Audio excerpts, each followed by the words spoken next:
lethal.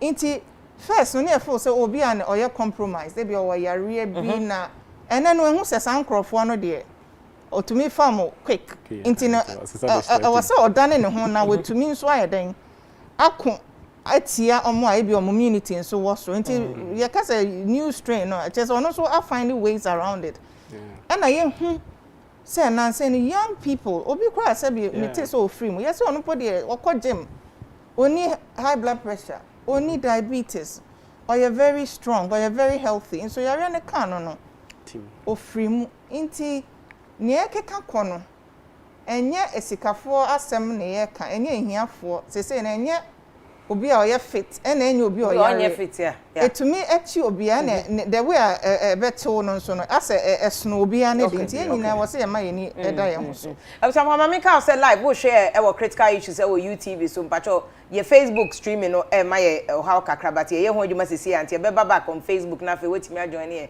na wo do adwenche ne o comment bi a wo no ana ase bi a asemusa na wo de aso ye so ye bra adwuma na say de wo nu aba achemu no o see virus fofo mpese ye how de bi a ye kan say na Ghana for beto mo ase say ye say Canadian no old virus no na on dane ne ho no nanka BP diabetes any kidney na bia rheumatism na asthma na ka do contem na fofo ya abaidi say what as a Bible can Revelation scriptures no or can about obunsama entokwasi was say na Michael ne angels epam obunsam begu asase so no no Yakopon dey share honum say munue asase ne mo amutim cause obunsam wa fa bu focus nti ase say dey yenue na second strain dey obeku obeda ye nyina how dangerous the wadane no virus no there are two things about this virus ba ko ne changes na oye ni nyina ye ade bi e wo ne ho ye fa ne spike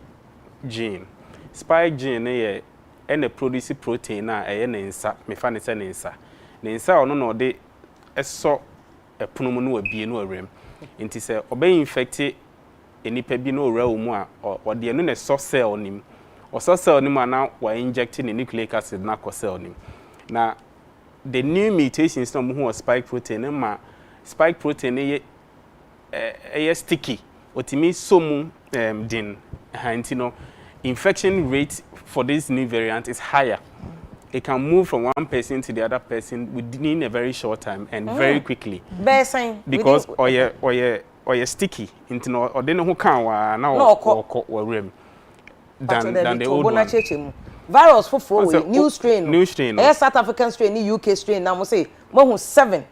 No kwa wa anya abotan chem say 7 na strain ben no. And amount to 7. And the omuwe report on betimi align no to other variants say we this and I see yenye nko aye de Ghana so nya strain ha but changes in possible say Ghana kwan so benya ni oh yeah betimi anya de ye betimi anya bi a any other strain align ewo system ni mu na me can say ne spike once of virus na it is a crown ne ho nkase no eno no de tarewa na otimi infect o te se obi bie pono eno odi be stop pono na otimi abie na sa spike protein no eno na wasesem mu kakra na amana ye din ayese obi a wagime na wonya biceps intini nsani mu aye din sei je se o so mu ano na se wo rem nti virus na nya macho waye strong na wonya hoden mo ena the other things wasa afan one ho say we have viral arrangement na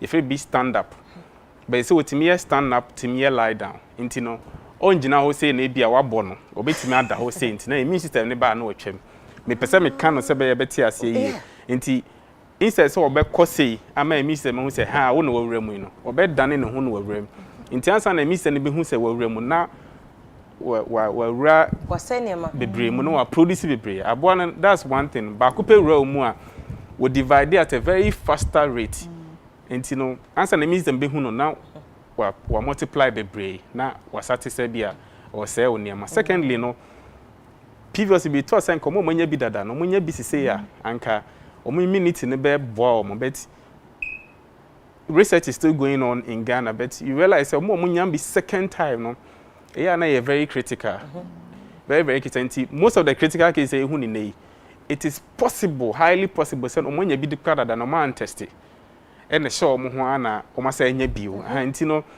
the dynamics in here very complex for this virus na the metimaka say now everybody is at risk abofra panyin akokrawa everybody is at risk tina me hoping say you say vaccine ne beba na my fa vaccine ne vaccine face mask and enya alcohol and enya a draw. The vaccine is just to prevent illness, critically ill people. Tibia unya yare na obenya yare na emum enko mo janim emma immune system no react.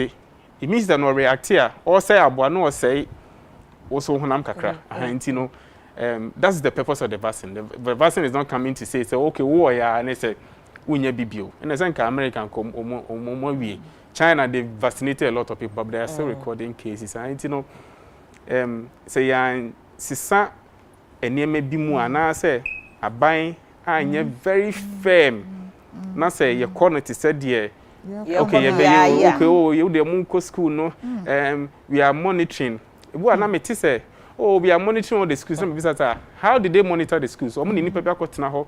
Any random testing ana say temperature ya na sa temperature kwa de kasa be kwa de min sheden hunu so mfa so exactly because temperature gas na no dey hwe so no hwe ba bi o we pin na we say pin how many times be check o temperature say o do na what TSC ni so na temperature what high to say na we nya covered over TSC TSC we share temperature na bet gas now I say I say fan bi nti no say abayan take some bold ebu na kasa na mehwe nanimu a ya na I'm wishing say he will be bold more than how serious he is.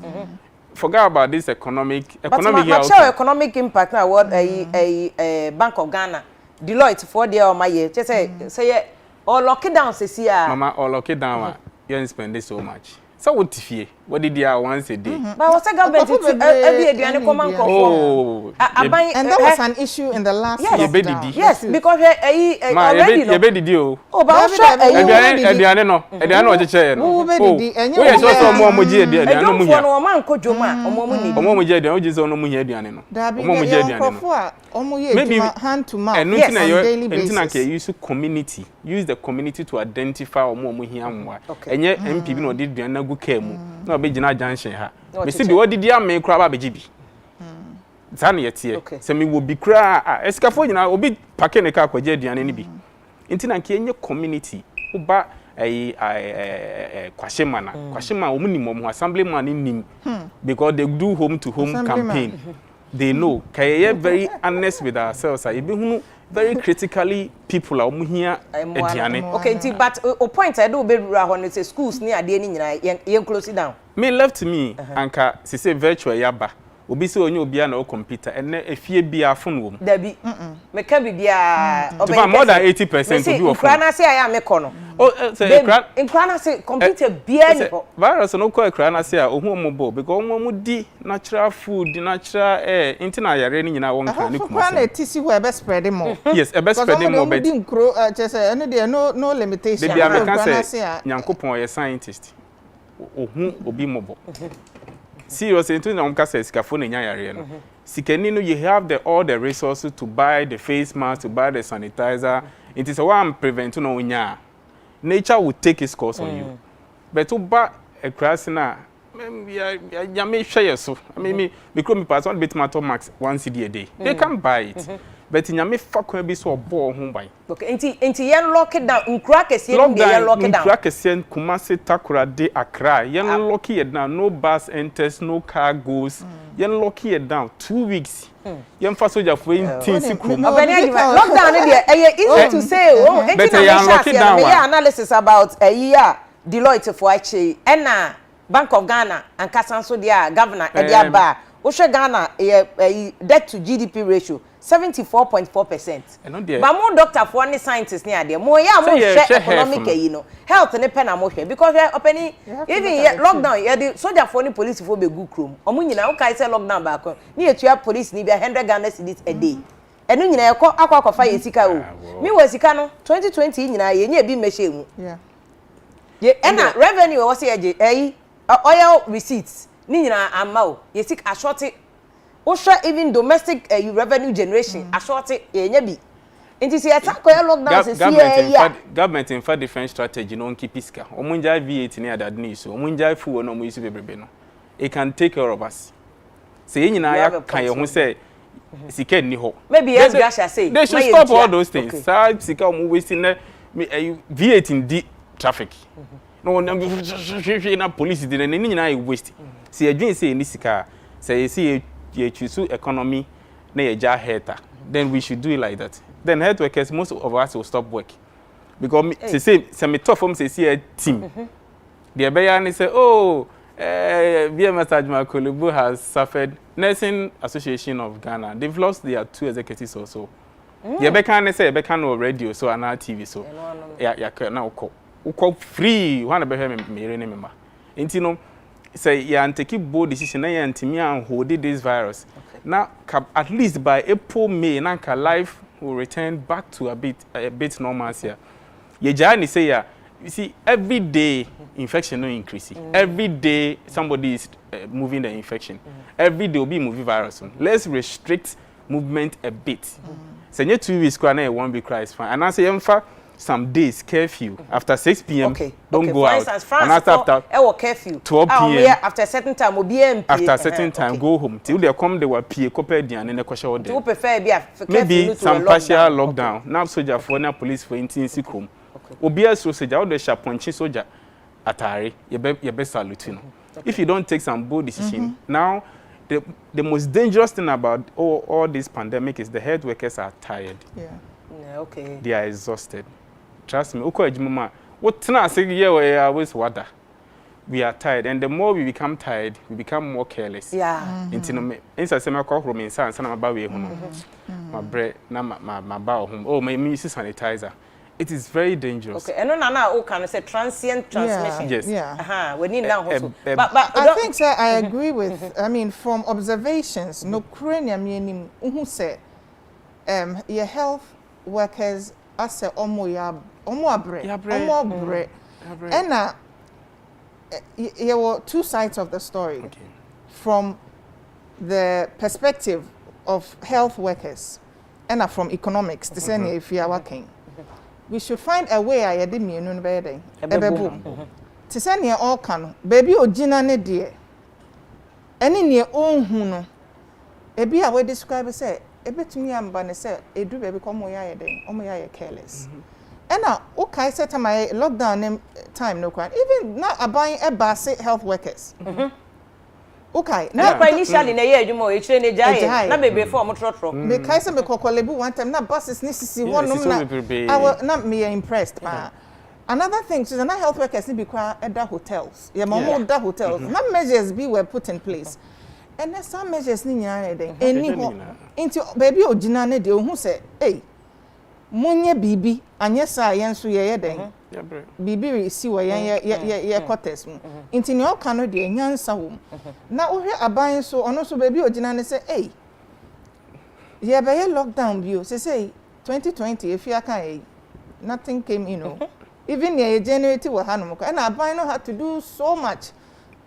And no man now was say and who he has so be say from 2020 no planning say or the sikabe cost no many e bia ne say incentives or the my health workers free electricity free water chere say edu baby na me ameto am say eh na fa na ye benye sika ayesa no me enso oye ma ye nyina hu say no krani abaya yade but Inti no on his side no or wonder say nka this year no na nka bia ye dey be recover no mana yen san call lockdown dey bia be ye den eyampa schools ebie parents are worried. I was even on another platform talking about reopening of schools and Madam Fubika said why are disappointed say I seem to be in favor of reopening of schools. It's not that I am in favor or I'm not in favor, but the truth, no currently say COVID no any abetna.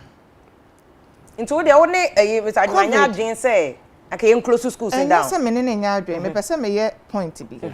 COVID last year na in boy ni enti yare na se na lockdown. In fact, men mom po dey na before say ebi okra wo da okra fo so benya yare ni enti fi ase lockdown na me call work na me kono obi pa me ho pe na chese me say makan on internet to say yes obi pa ho a droplets chese I was just panicking in a panic mood but nyame aduma me nya yare na me start me hu say nyame me ye no ye aduma na me ye den me relax e me pese me kan say yare na ni abetna 2020 2020 na den 2021 I say sign of hope vaccines ibem. The question is not whether me as a person, because I get me that a lot. People keep asking me for my personal opinion. Hey, who can be as hey na say who di vaccines edi ye pese vaccines ye di be kunyen and enye eno asem and ye ka enye ye Canada sa theories ni speculations ni enye eno ho asem ni ye ka yenka ne ebe ye adwuma ama yen practical things. Okay no crane say schools there has to be some level of normalcy. Just I was say yeah to me yeah person yeah meaning say at some point I was saying kwala school say you feel say normal yeah but no come go school the case system be aba ho no correct and I'm person from secondary school to university no correct na no GIJ the cases ba ho my locate part of the schools no correct close to sections of it yeah putting systems in place and you put systems in place near be school exactly other sectors exactly even before beginning of the year last year banka say JHS 3-4 and SS4 school almost share normal bit to dormitory school mo kono number of students what dormitories and but this year no yet January I was in Kwalanico school guidelines no crowd came about later now for ye struggle into I said this year no Ukrainian she say no anko ye and no na man crofo panic but yet to no many year I'm say last year December we were overwhelmed with elections into ya to 2 year no me ye and no na was here kon I was here to no me ye say Kwalani be ko ye take die around the elections take die no dey one around the elections yeah obi say any rocket science ye take die ankasa yeah today into I was say come back ebi schools bi wo homo ye half online half there are so many ways na me person me chene say be ko school ye nko school yare na any abetna into you finding ways you betumi ama normal manage ma me yakope answer to Dr. Aboaje da Costa ho Ghana Health Service wo mo mpanifo no mo na ye in charge of policy no doc da Costa anope e mo ache mo akwa baba UTV critical issues so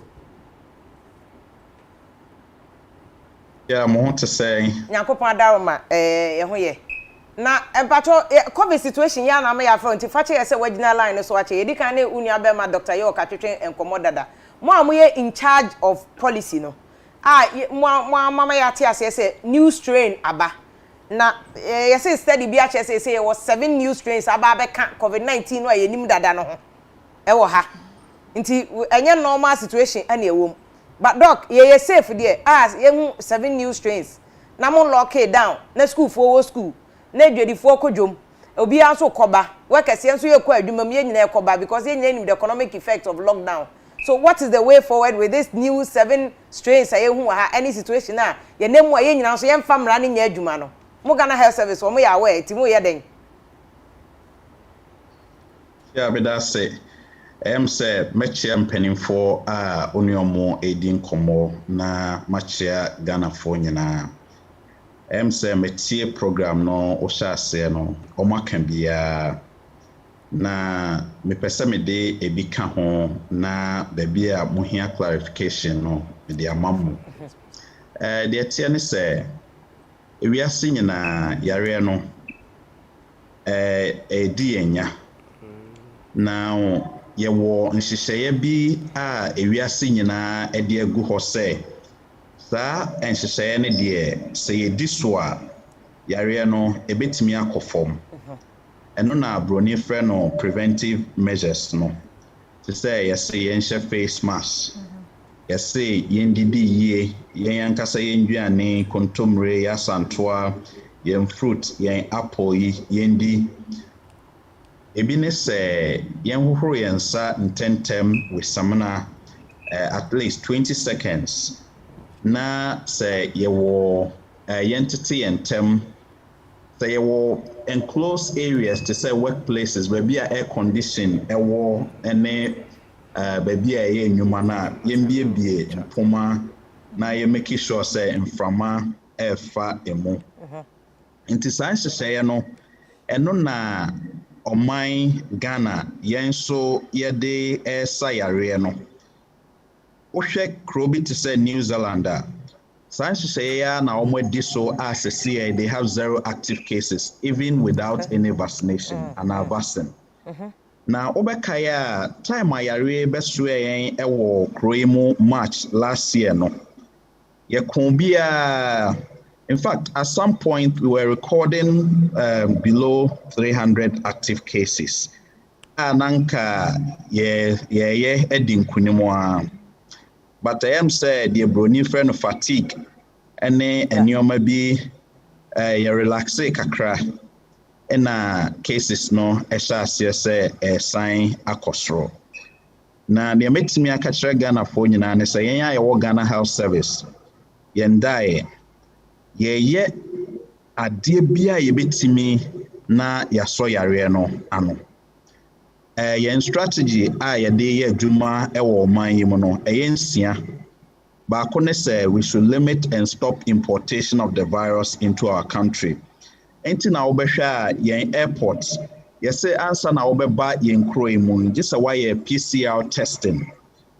Ɛnam mmiɛnsa ansa na obedru kuro yi so mu a yasan ayɛwo antigen test na ɛno sɛ woyɛ negative a yamawo akɔfie na yɛma akɔfie kora na yɛsan advice sɛ obedi safety protocols no ɛso okay na sɛ wo test positive a yɛde wobɛkɔ yɛn treatment center ana isolation center ne yakɔkɔyɛ nhwehwɛmu.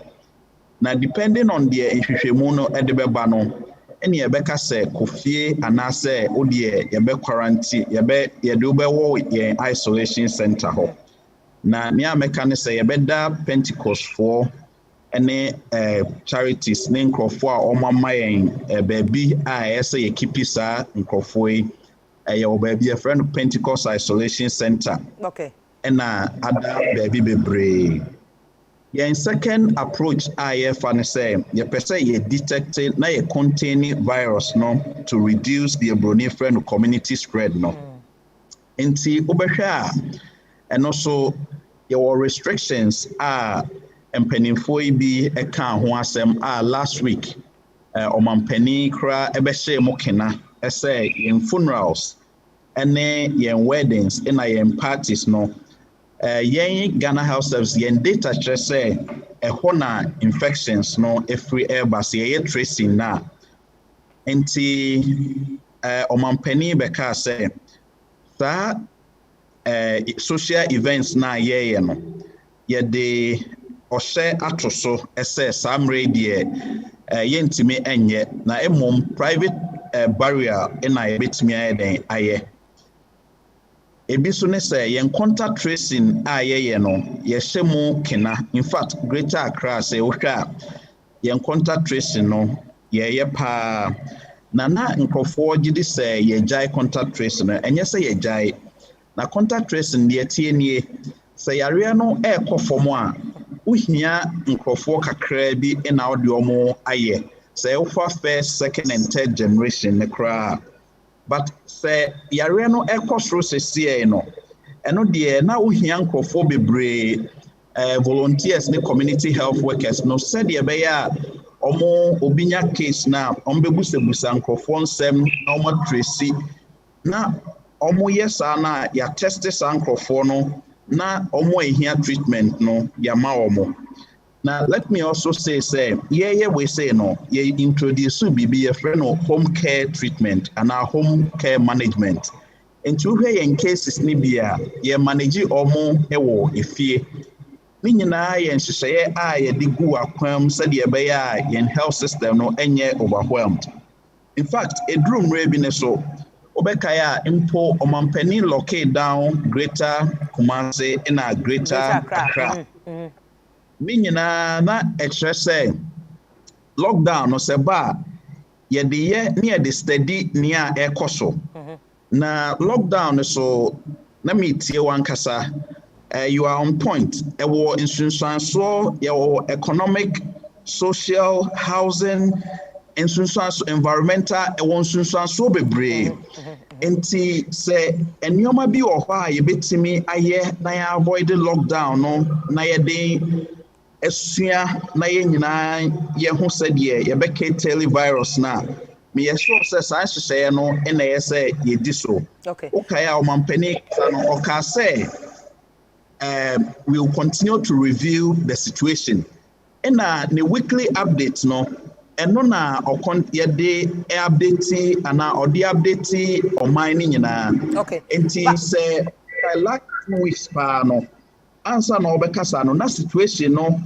different from that time obekasa no enti no introduce restrictions no enti se koba se ehu hia se o take that decision na me sure say upon advice no obetimi atake yeah but Dr. Costa wow can say be say ase ye te kodaye ene ma ye cases ni bae ana once waje atum say knowing the effect lockdown no e won so ebenya ewo man na so man ni sika sem man no ni nkofo nkita wo de chese bebre aden ye te da ye ma say ye cases na cost 6,000 aden na enforcement because wow can say ya enforce it nti ya enforce na Ghana Health Service na maduma because muji pay o nti ya den na ye relax ye den e buy na de relaxation e buy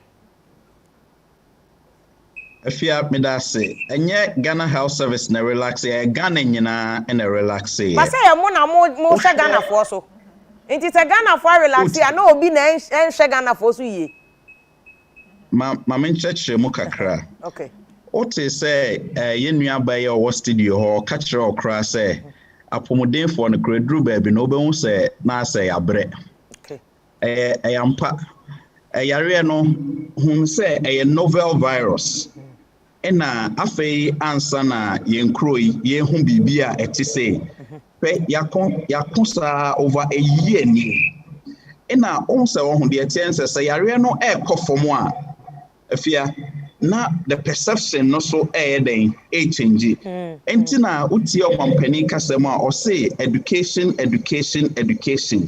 now mebo media no mabaso moboa yenye pa in terms of education no moboa enti said ye ne wo ye asese ye church mu other unuamo wo other places almost so bi but here Ghana Health Service for ye relax here. In fact, your program be a bia no, you make sure say your man and health workers no educate the population in the local communities. For example, yellow fever vaccination. Ye nuamu ana eko efie mu no, omo kwa omo tu efie for no efo. Ye programs be a malaria surveys anyway, baby ebeko bia no, you make sure say you educate population. In fact, ye engage ahemfo obeka the Ministry of Information ye engage ahemfo wo kroi mu nyina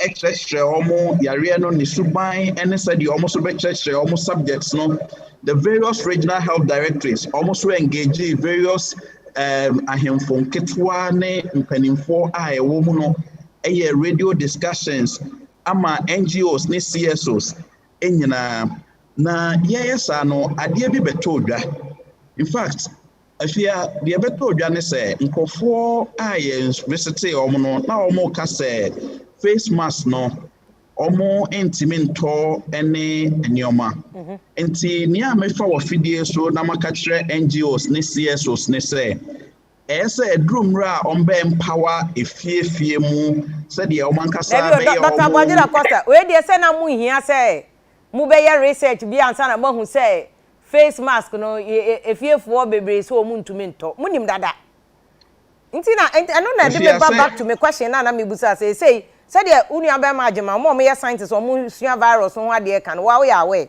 strain na ye say ye hu organ na maako 7 including kodiewu de ye free landing ye bia bagana South Africa for the America for cross suro no e bia bagana Brazil for the say cocaine no dey our virus no say dey enu so e bia bagana ye ni mask opani what Ghana Health Service nti ye say mo plan pa ne sen mo be ma mask ni bia na say den pa mo plan mo dey solve problem with these 7 strains na abedu Ghana no anything patro answer sa question ni tietia ma me menye ne tenten mo plan no anything mo my mask ne bi ana mu ni mask sika Afia medase mask ne de enhyehyeye wo ho ye ya pomodenfo na ye bema omo face mask ne bi now to say the American no obia responsibility individual and collective responsibility na nea America CSOs ne NGOs ne say omo empower households no na sa homemade face mask no omo wa no mo nkyerɛkyerɛ sɛ de ye no na omo making sure say efie mu bia eso etimi omo ankasa face covering and as a face mask. Okay. In fact, Afia, so what wonim say you started COVID aban abone ho modern bia hwe test ne treatment ni nyina free. Obia ni ho a watua bibia but testing the okay testing na mo test hospital no free. Testing na test hospital no ni nyina free. Enya bibia na aban betimi ayeni. So far mo nya bi na mo treat o free. You treat you almost free. Obia in fact edrum re bi kra no Afia aban omo ye nuamo aneba no aban efa omo ka hotel bills ne ho nkone abanyina enti aban aye bi pa enti nya say ye dey responsibility ni nyina eto aban so private sector individuals omo betimi no eyesa omo so ebam no omo ye den omo beboa in fact private initiative ya yenuamo Senor Hosseini Ghana Medical Association Ghana innovations ne idea yema oman sane echichire oman because obia sede say obeye ne famu de e aboa nkakra ntina me tax wo fidie so say NGOs ne CSOs no ye da omase omaye bi but omo form ani so enhwe said the empower households no asabe omo face shield any face covering any face mask no because eno so wo hia pa na ebeboa ama efie bia mu etimi aye omo face mask any omo face shield. Okay. I think Dr. Da Costa, o point no is well noted. In fact, Lady B Joyce Dia also Germany or sending message or see Germany kromo ano omo to omade ye ma Ghana fo so nye responsible ni ehu say ye wo asede say ye bel ye ho ban e na o ka say e to de bia free no bebe na ma Ghana fo no ato atwene ohu ade no so mfa so mpo nti ya ye nkoto na ye fa nhye sa wa ye ko school JH me ko JHS ye che me need work ubetimi de panel kra pam face mask no wa hye wade ebi mu kra YouTube ko ma ye video bi a o socks kra utumi twa wasi ni kama wasi na o de ahye na at least wa bo ho eban oh so socks that dey be wasi ni very nice ubetimi there nti Dr. Da Costa you have a point say yeah so ye wo ye role I play ukọ abroche bebe nye Ghana nkwa ye record dey say a third world country but ukọ advanced countries UK US any ade a anya bibia na omde ato aban so share match because o share abusuafo wo fie ukunu no ma o yire no ma a wo fie wo fasefo bi a wona akwa wudidi a musunya kakra nti e was one so protect but Dr. Costa mama na wase na me nko Dr. Yoko because I was say me busa na hydrogen peroxide no say whether or not am pass no so betimi aye one of the things ye de bebo ye ho ban and the COVID that because I was say your Supreme Court asem no so na your Supreme Court issue no already no so ya to nsa dia free Ministry of Health for because ye here $150 so Ministry of Finance for mechire win so far airport to ska sign no magye sign na Ghana government or sign na bank for no more airport no say First Atlantic Bank say den why na cost select is our bank no say me interested pa so sourcing ko Ghana de enim de na mo ye wo first procurement authority yeah na de na mo die wo ye nim djuma na mo di no ho nti say so sourcing na mo de ma sa First Atlantic Bank na mo me ye hu e na sika no mo de $150 no emu duro say na bank charges e ko sa bank no ho emu duro say na say bank charges e ko mo partner banks o mo UK ni US ni ade no e ho eno to mo ma ye hu cause coins bi ayire mu a Allah people go vomit the money e wo say ye hu ko Ghana de ye nimu pa lockdown aduane chem kra enkofo ye corruption e wo omo wi bi omo we cash o lockdown aduane amfa nkomo ahiafo kra e bi wi bi di ti mo wi coins a eno so maso be hye ti calculation transparency enyame na me ye emra no constitution no encourage transparency ti mo ma ye hu na ni nyina ye fam ti Dr. York emra na me ye mewie nkomo no e wo studio an nko Supreme Court so Dr. York me tam akwa ba biom Abejo so Afia. Dr. York, now we chem say hydrogen peroxide ya be say a short kra. No etumi kutia virus na say dey we nya be kwakoto bi na nwumre na ya gaga na so ye di. Cause dey na unua be ma agema ya chirem fa virus no say dey. Virus say wonum vitamin C na wo de be so evi na say wa ye no hu say. No wa so evi suli ya obeyi. Because virus say onjina ho biem, o say wasesa ne ho bebre. Nti che hydrogen peroxide mu how e betimi abo ye ho ban. If you are making wake it to be a sama hydrogen peroxide, neutrality. Yo. Now, analysts no one cook say, Nyakopon takes care of the poor. And credit, COVID, first wave, no Sunday, and Africa for mobile, Africa for mobile. Second wave, I'm saying, I mean, the same God, and say that we. Heavy Nyakopon abreye, I saw it into abreye. Look, it's an imported disease, at least for us. And when the dynamics have changed, you see, we have to take our own responsibility into our own hands. And the attorney said that is why Ayawaso Ogon, East Legon side, there is the epicenter in Accra. And it tells you the dynamics. And it's 3 o'clock, you know, it will be disastrous. The last point I want to make before I come to the landing brother, then a personal responsibility. I'm saying we have to be, you know, responsible. You know, even schools require PP is only. I'm saying say PTA should get involved. And let's support the schools because it's our children that are there. But I'm saying at the top also a fine level, I'm saying we have provided, you know, a young those I think we should be honest. And let the people know, say, our resources are fine. Even Abroche, you know, like the lady from Germany said, they buy their own personal things to wear. Why not? As ours is even more limited. So we should let the message change a bit.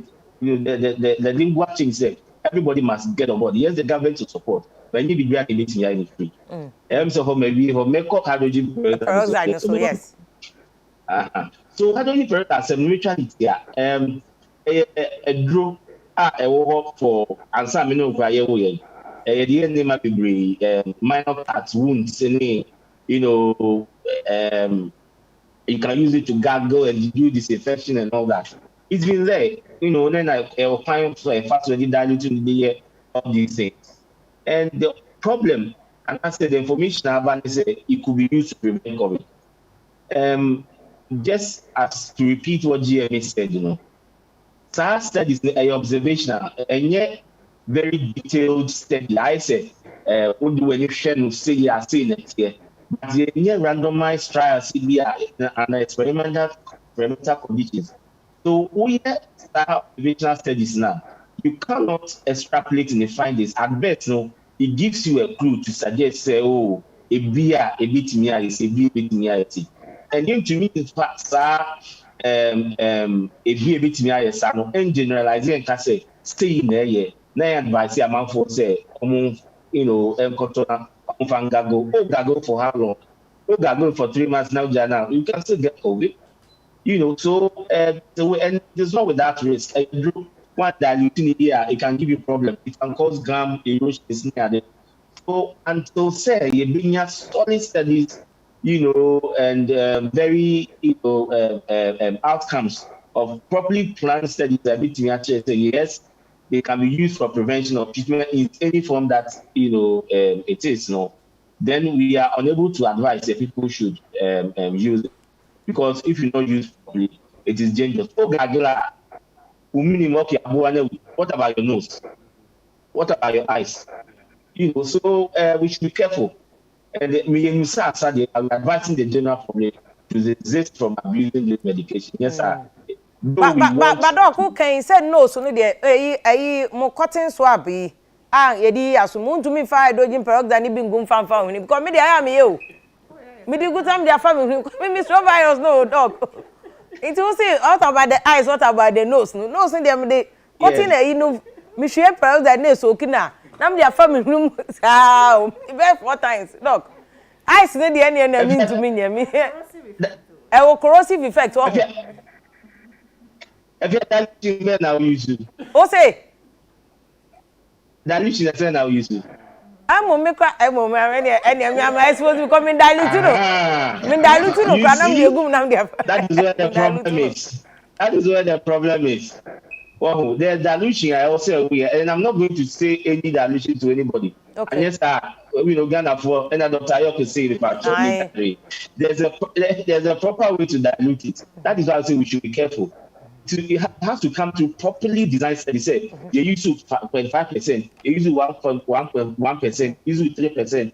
You use it for this duration. This is what it is. We've not gotten to that place yet. And we are asking, say, just in case you want to use it, talk to your doctor, or your health practitioner for them to advise before you use it. If you are from on the side, I may charge you in dollars. Now, I'm sure I have a facility use. On the side now, one more dilution because said maybe Sasa so can a corrosive effect. Media Ashasi and I mix a cry. A chain I was so mixing with the same amount of insure. Now I dilute no media minimum say me sure go menu my ti dey bia no menu my ma. I ask lack of knowledge. But I say one my education but I one thing I'm taking away from common say yenya abusing no nya say ye ka say kum virus ne bacteria enti na je say no ane say wo de gu anu uno doctor nkasa ana obetimi akọ pharmacy shop bi e ben obi ana wabuso o say we ye use ne sen mpese mi use bi ana mi wo bi sen na meye no say da ba ye nko abuse na hwa covid ne be kwa wie no na afi asan akọfa yare foforo kese a afi kwa de ko a na enko ye da say Dr. York ye da say bebre ana member later ne abon come about medical team na yesi ma bre ni ade no it's true uko also other countries kwa videos bebre to me cover viral be America obi won wa ye dwuma over time Italy some pictures be called viral doctors bia wa share the mask I be won ma 3 days obewie na amake na ni obi wo ko twa na skin no na che say ahmeto onko fie obese obe skin na yere ne manti na wo adwuma ni nyina ye effect one of these days ye beka ehun asem but that say Dr. York Chairman of Ghana Medical Association, Greater Accra Region, Dr. N.S. York, na twetwe nkomo fa COVID-19 or say or the kokobo ma for say hydrogen peroxide no ekum bacteria, ekum virus e no kre but uno doctor and our pharmacist in kasa ansa na waye nyesa obekwa akwa abuse no wan hwe akwa fa asem e de abro yera Dr. Mavis Oreku Asare scientist atomic energy ono so kan Aspen New Voices fellow no scientist aye bo mu din di omo kwa broche se o ma ya ade no ma besia pa odi mu akotene a chese omu nu 20 kran so na okan won sa so na yera Ajimai set so deputy chief biomedical scientist Kolebu ono so ka ho ye final comment na fe yenko Supreme Court ensem no so doc yera Ajimai musa o na ye chief say creator or architect of virus say see a virus here in 7 strains sign na yenko yanim knowing that there was 7 strains in our Ghana afi the virus no kwan so obu ofu ama wa share that the shingad e no ne edi me say different strains in ebem no nana ahye nuguchi ne wa be kena say omonye bibia efe no genomic surveillance ne ye omo pepe samples for different places near where the way Abuan dynamics here no I want to commend the government say ka oma support no and cost kakra na intiminya more research one thing about health and say why any researcher you cannot discover intine abai ema sika kakra nko research mu na ma ye na ye adwuma no so intimi hwehwe ne mem na ye intimi ntine ma ase na ye intimi enso yare yi ano ententem na mensan kan say ye nyina ye mfa ye nsansom ye nyina ye ndadwen na ye nyina ye mboa na say aboy free ha na ese yetimi akọ ye normal si ye nhye ye max na mekoto wache na abrante kama ugire won hye ma se ma say why you know we max o say me refi na so wache we nton ma no won hye max ye nyina gina nyina obi a hye max onkwa won hye max onkwa wonimu na wato wache no kosta no akodi wache na ye anti ye ma ne nyina anye ye ne ayasede na ye ntimi mo ye nyina ho ba na ye ntimi nko back to your normal life. Dr. Baby Sasai. Dr. York can say Ayawaso West Municipal, a epicenter. Say one out here. The program is about Honorable Sandra Uswa Henkra MC of Iowa West, me bona baso pa ejuma pa or yema municipality. Even health directorate was assembly ye ejuma, one of the most dynamic leader na eda no and was setting up health committee de monitor situation in the assembly almost education na ejuma with regards to COVID yari yakase be epicenter or Iowa West na. Two of the main institutions, that is UG Medical Center, na your current corona yaribi, and Nunguti testing. So two institutions there were assembly no.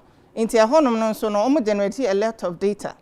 Emma abai into no enkofoso baho ebe testing. Into obefo say bia hona yariani wopa, but people come from all over to test and to that's why you get the impression say ebi was a municipal hopana but inti me de bo mini aba no abaso onko so ye edwuma pa oye me pese me so me ka assembly conclude yare ye be ko a e wo mu say policies e wo say ye hwe ye hu ye no ma bebre ne betumi aya nanso eduane nso a yebedi a yebebusi immunity no very very important. Say vaccine no yenye bi wo krom ha.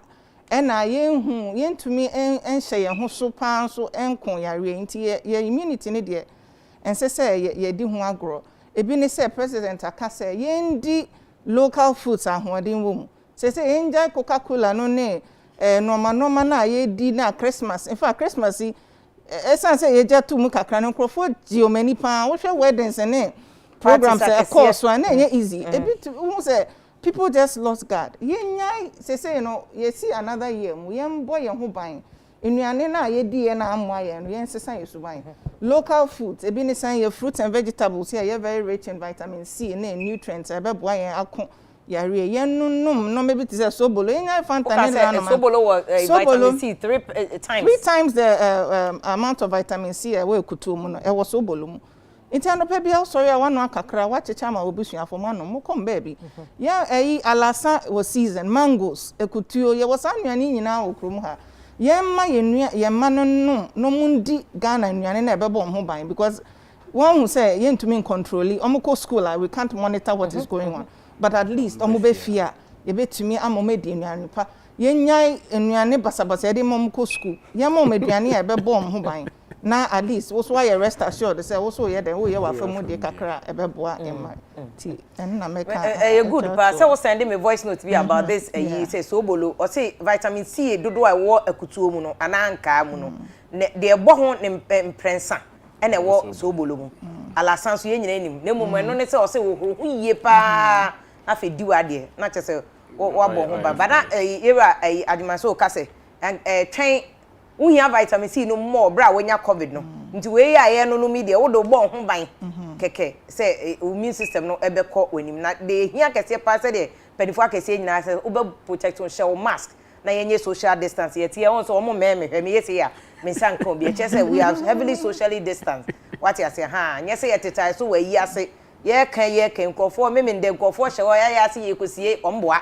omtetai so ye ye wedding ye part to be no obi anhye mas o ye obi o wa ho na wo ye because bia na de oto no ne ho odin na na obi an na me ka ma say ko school no mi say we na we mu kwhye ye nkwhye bi me say me fiefo ani abaifo headmasters o mu mi fie enti me nkwhye bi because one hwe kan wa na te say wo de na te afa so ebi so obi so be hye saa enti menye saa hwe ho na nwene wo buo wati ate anomata na oye ohwe ne ho no wanwene ne buo ye be ko Supreme Court issue ne ba Dr. Abwajeda Costa wa man so doc wo betimi ama your final comment ansa na wako na Afia ko Supreme Court is dem na ye ne lawyers so be face so na and I say my final comment say yare no say betimi etuase afre Ghana ha na ye say sa de broni friend no collective responsibility no ye nyina ye hu say eno ena beboa yen Mr. Moma ye nyina ye ni hyehyeye na ye de fight yare no eho asoden emoa yen face mask moma ye hohoro yen santentem moma ye ndidi yie moma ye nye exercise o sorry anopa be say 20 minutes patrets ne wapom na ne krakra no I think say as a mind say nyina ye de ani hwɛ preventive and promotive health in going forward, because wohwɛ nia ye nyina including the vaccines ne we ni nyina edrumre say yefa prevention is better than cure no, very serious. To send the amamman be efa no serious no, nti sana meka actually Ghana for nyina me da say Afia yo Dr. Da Costa o se da se papa onom ne mpanifo akese na oni ni nuanom edusa akode mo ne ade Dr. York say wo mo ye adwuma pa ewo Ghana Health Service and Dr. Nsiasa is a presidential advisor on health issues. Near Bompire said Doc Baba Beken, hopefully subsequently no Doc Baba Beken who especially about say so far Sika saying any spending on COVID because social Deloitte's report on the Abana or Manchester Ghana ye Sika COVID nimpa na say a debt a car ye dear no what the COVID DNA a car ye dear that the Nina Bekanwa not just say a chum hepic percentage no. According to Dr. Dompe, nanka nang oshe HIPIC anka ye debt to GDP ratio ye 70% and a ye do HIPIC. Say ye 74.4% ti chom HIPIC. But ye nya Ghana nko. But Ghana crowd ye 74 no crowd ye twemu ansa na COVID eba. Nti what does it mean for next year? Afifo for 2021 ye drew me and next year because HIPIC or no HIPIC or COVID or no COVID. Ghana for rules. And another the second time won't say ya man pressure how many ministers on what it is so.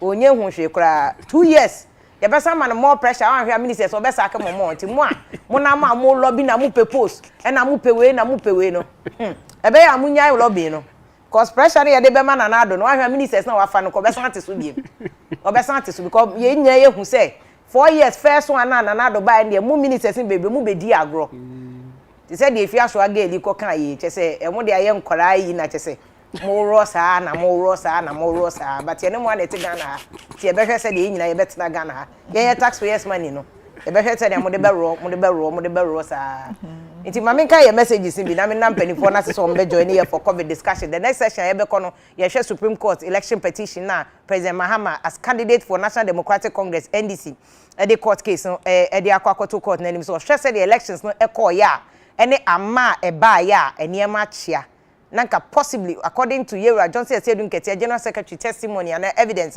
or the court anim no e was senka bibie ni kra e be ko second round na nya say a straightforward win e de ma omampeni excellency Nana Addo Akufo-Addo and so said the anim no Electoral Commission declare Nana Addo as president or confirm Nana Addo so has been sworn in validly as president ye who said the swearing in no Ekoye Rambo ni style ewo Ghana very unprecedented Rambo swearing in so ewo Ghana hanumadi ababe wiwi say ya no it will never be forgotten say Ghana for the first time yetumi ko reballot say Ghana ya gie dim power America na ade mu America for mu kra omo ne de the godfathers of democracy kra na omutumi yetumi ko nipa 4 no I think 5 rather and ewu ye ewo capital insurrection na say we ko so America na say Ghana de ye kra de ne nka ye ko say 20 years gloves na bob boxing na who say yes because America almost say democracy as 200 years na mo kra na mo yes na Ghana nti any lawyers mba be kan but more importantly about the ntia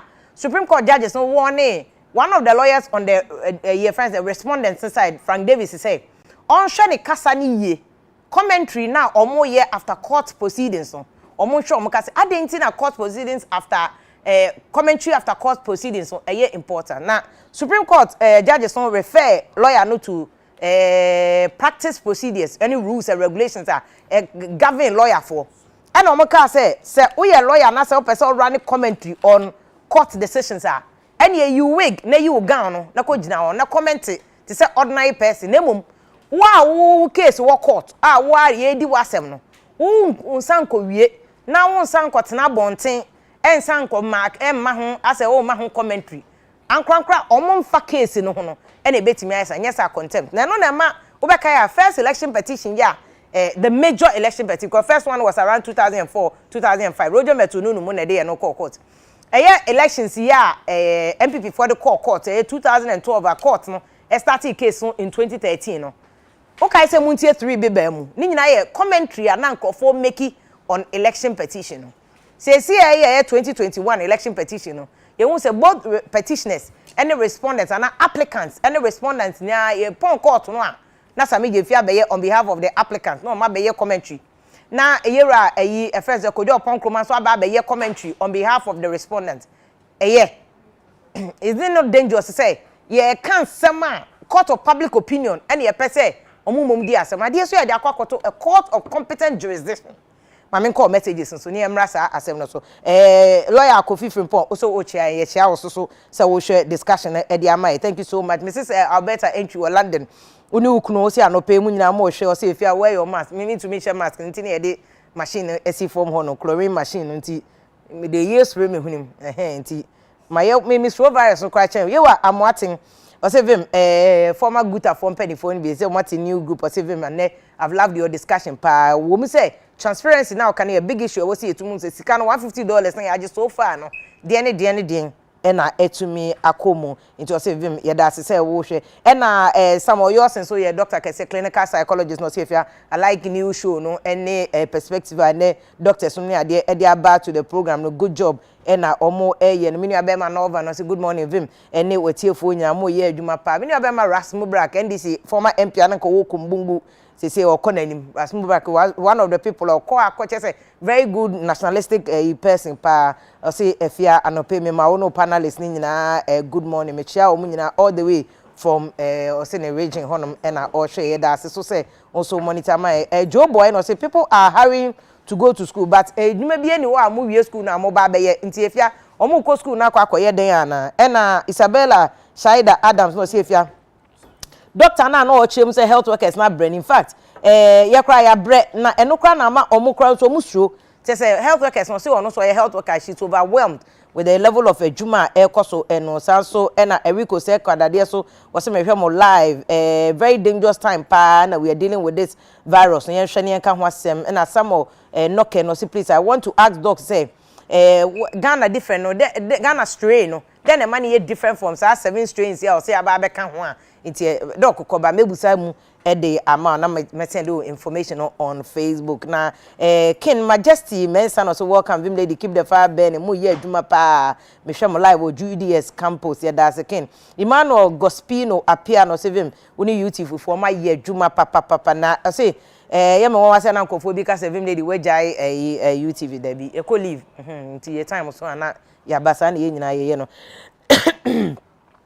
awo ya asompa chewa no see in the case of the strains no vaccine mu dia na betumi which strain na say vaccines na ba e betumi strain ni nyina na this is a fantastic question awo ya anti me frɛ Mr. Ajimane mabusa no e de ama Jonathan Opoku no say big question say strain no e den e ba Ghana if test na ye airport na ye okay a e den as strain we say etumi e ba Ghana no so no question no icon no say good morning vim me wo sukura I just love this show pa oni adechonsoma de no I me enjoy pa Isaac do team no say sorry oh this man pa de as on shede nim de all can na this man be na okay pa cho no watch him na ya Gerard no say point of correction those in Germany no aban mo financial support no mo de to mask no Ghana so nkofo ni sika enti o mo ka se nkofo cotton mask na e de na o mo de cotton mask no ya busa Dr. Da Costa emame ena Sheila Vera o say self medication de nye enti say de Dr. Yoko ka che nkofo ni say menko nonom hydrogen peroxide na nkofo asem e wo say dilution hu ni ye ansa na wakwa konom ni sa enti apregu cha pharmacy o da wase doc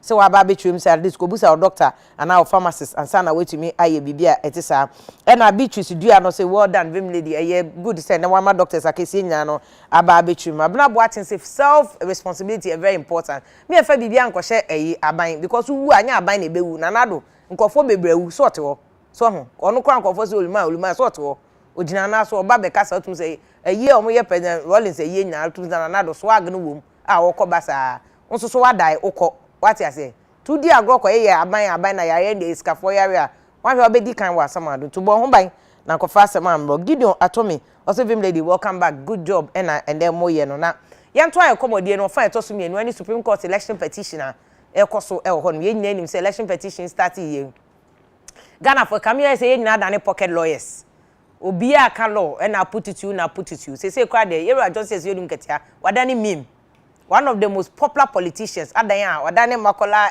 say finance minister pa no calculate if the Supreme Court doesn't change you I don't know what else Mufanche me will change you nti ya lawyers akese no meboa ye ne ente ensem no ase ne hwe issues no said the ensem no etie ne hu ni nyina na also do comment ne ba ye nya aboche akenka ni nyina e de ache ona yetumi hu se de ensem no ekoso ye mama Gloria for Ibuedu law lecturer wo Gimpa Law Faculty o osan ye lawyer any gender activist adwuma o ye enne de bia ma ye yo na if o she domestic violence law na ye de aba na o kan kofo o mo sha ase ye hu de advocate ya mene aba be ye mo na mo sha ase me kai pa enne ya be law no nti nye adwuma keto na wa ye onim emra no efie bebre sanso na me teacher me teacher and I do one managers of him na was sote yes of a cat to size me teacher so I had to say lawyer from Paul I be chere esimu na dachi bia so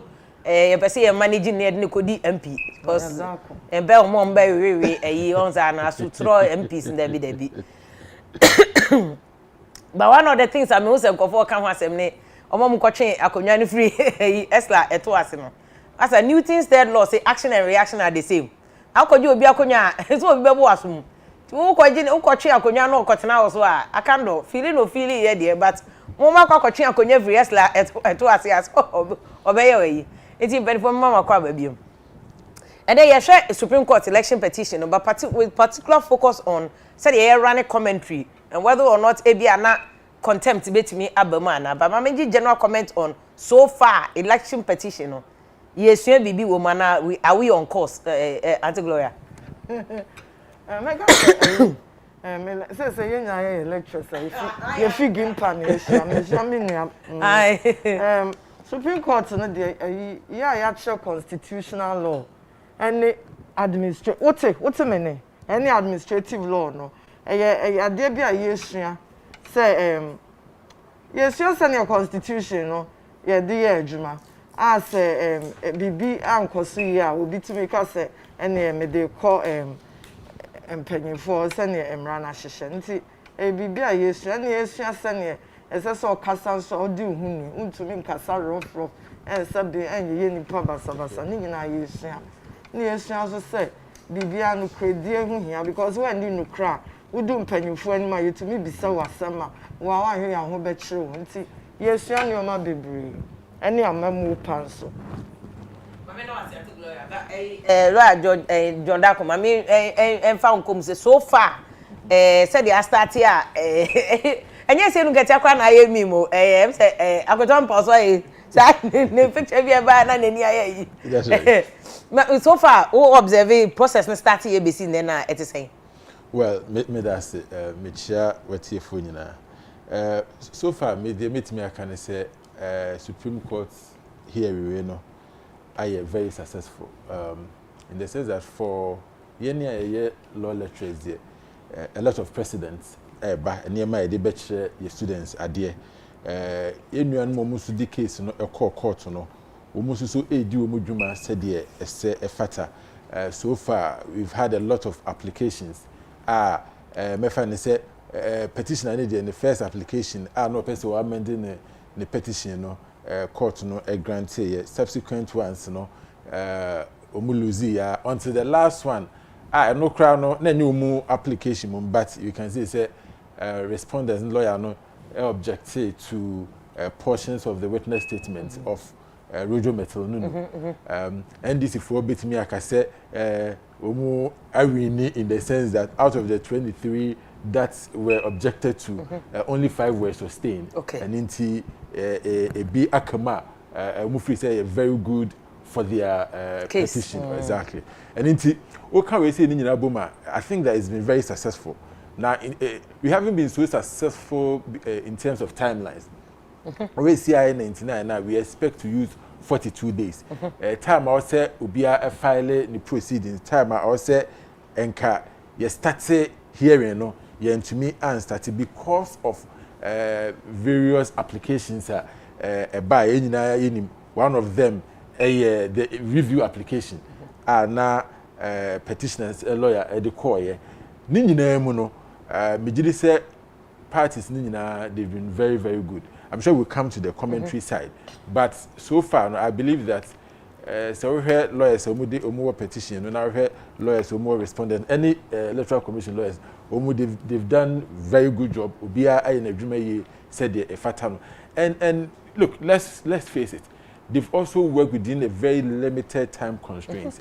Drew baby, we say additional file process we yes you file 12 about 5 hours to file over there. Look, we a lawyer and I say file processes and I say she show near Marco Court and ya the and especially in this case law no crowd doesn't allow amendment because if amendment is allowed, how can I mistake it me so now amendments are not allowed. So as my make can say yeah more lawyers no abasopa both the petitioner, the electoral commission lawyers and then the respondents lawyer. Oh my idea pa just petition no application we buy idea chia no ma respond we ya na regional court now we move application and that's how we respond to application. So the lawyers have done well. Again, we judges no so omu idea pa and look, we must commend them. Eduma no mo ye no enya eduma ketua. That is why sometimes what is will be judges na ya na are ho kakra no. Look, ebi enyinyini pa and omu ewo ho no omu tena se anopa. The other time crowd almost 5. So as I say bi anu mo ko break kakra. So they are working overtime. Nipa omu yes eduma say nipa 7 no. Said the nyina etimi ya no betimi ya. Me di so ebu ho kra na ne ho emfa no enso nam Ghana ho donti. Omu nyina ase omu mre a omu de etse Supreme Court omu ye eduma. So the judges, the petitioners and the respondent of course and then the lawyers. And of course, the court clerk knows who they've all done very well. So that's my initial comment. So I can say so far, it's been successful from all angles. We want to see how it will progress for Monday. Then we can make a further judgment going forward. Okay. I remember back now, you said 45 days. You bet you mean proper justice delivery. Say, you bet who say, abato or mampeni, and a winnie, and I saw mampenda da Mahama. And a winnie and a SC no and 45 days reasonable enough according to said the see and dear manana. Me this a time be I'm random. As a son because you're really wasted time. You must always wasted time and more. And as I say, as a son, it says, say, can we court to cry? And once our file with statements of claim. Now, and now petition, now you're filing answer, now defense. Say, Uka, son now be do as I saw what on near, who becan, witnesses becan. As I saw there are 2 papers so French shame. Who the 2 papers so as I say, we make it sure, say, near Uka say, ya yet, and no and now Uka say, ya bow, and no one would there 2 sa a dance for crates. So send a bear who fell be before from them.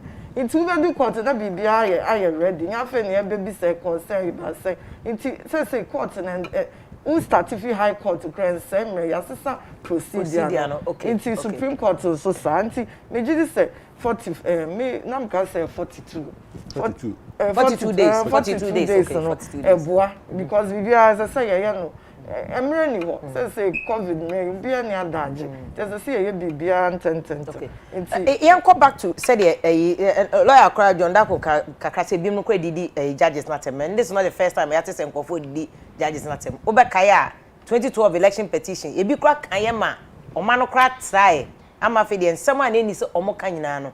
Na omo came contempt by even big political figures to say John. In fact, your video be kra of Sir John. Who said this election petition, lawyer Frank Davis, court and Bono Coco say on ye. Na sa obek ye commentary, omon train ma and crofwa, omon sha wig, omon sha gown, omon commentary no. Me per se a share assembly say, judge say your madia, ye mona muchre as I say court of competent jurisdiction. Court is sefatano, e mramani to me say oni asem. Inti eye say court is sefata, ye de asema komano, na yesan ti achire. Ne yasan ye ho press conferences era ne commentary ana eye ne meka say ye de asam na court mpanyofo ye court kase wo memu ha Supreme Court anim Supreme Court fo no ne betie on be hwe krata ye de ato omo anim no betie adance difo no so no mo hwe sampa ne o de asam no court no dibem ana so difo nti omo ne be ye nti say de obi ntumi nkaso obi adibi ma na obi adifo na mmom obi betumi achechim te sese na eti hese edi na ekoso unse Ghana ha lawyer for no ye nurse paralegals nso ye nurse law students kra we ya na do baby asimu nyemu nyina na mbetumi ayo lawyer se no ho sem bebre me amete he ha me your bad time nti asase ahwe ne asase nti ni nyina nti akyase asase eya ye nim no ye wa asade ene mu a mo media ne wa so nim ra e asade se be kire amanfo se sei ni sei na ekoso eyi ye kan se court honom nti eyi no you can say Utanyin Bako and President Bako, Draman Mama, and their cost say, and now, first call you mistake or say, only easy and a court, no, a court, but so necessary to on Swaba. Into a new church, you must send to Sai, second defender, your man penny and Nado, and now, as I say, Bibi could answer you to on Swaba. Nini as I see a church, and now East so sent on the end or yan ejuma, why an a French him, a man son or your crab be mad, or an a French him, what to be beer ye, into a nissa, your castle one ye, or man penny so see who, about no yabro, 500,000 per cancel with Trimo. Empema henum.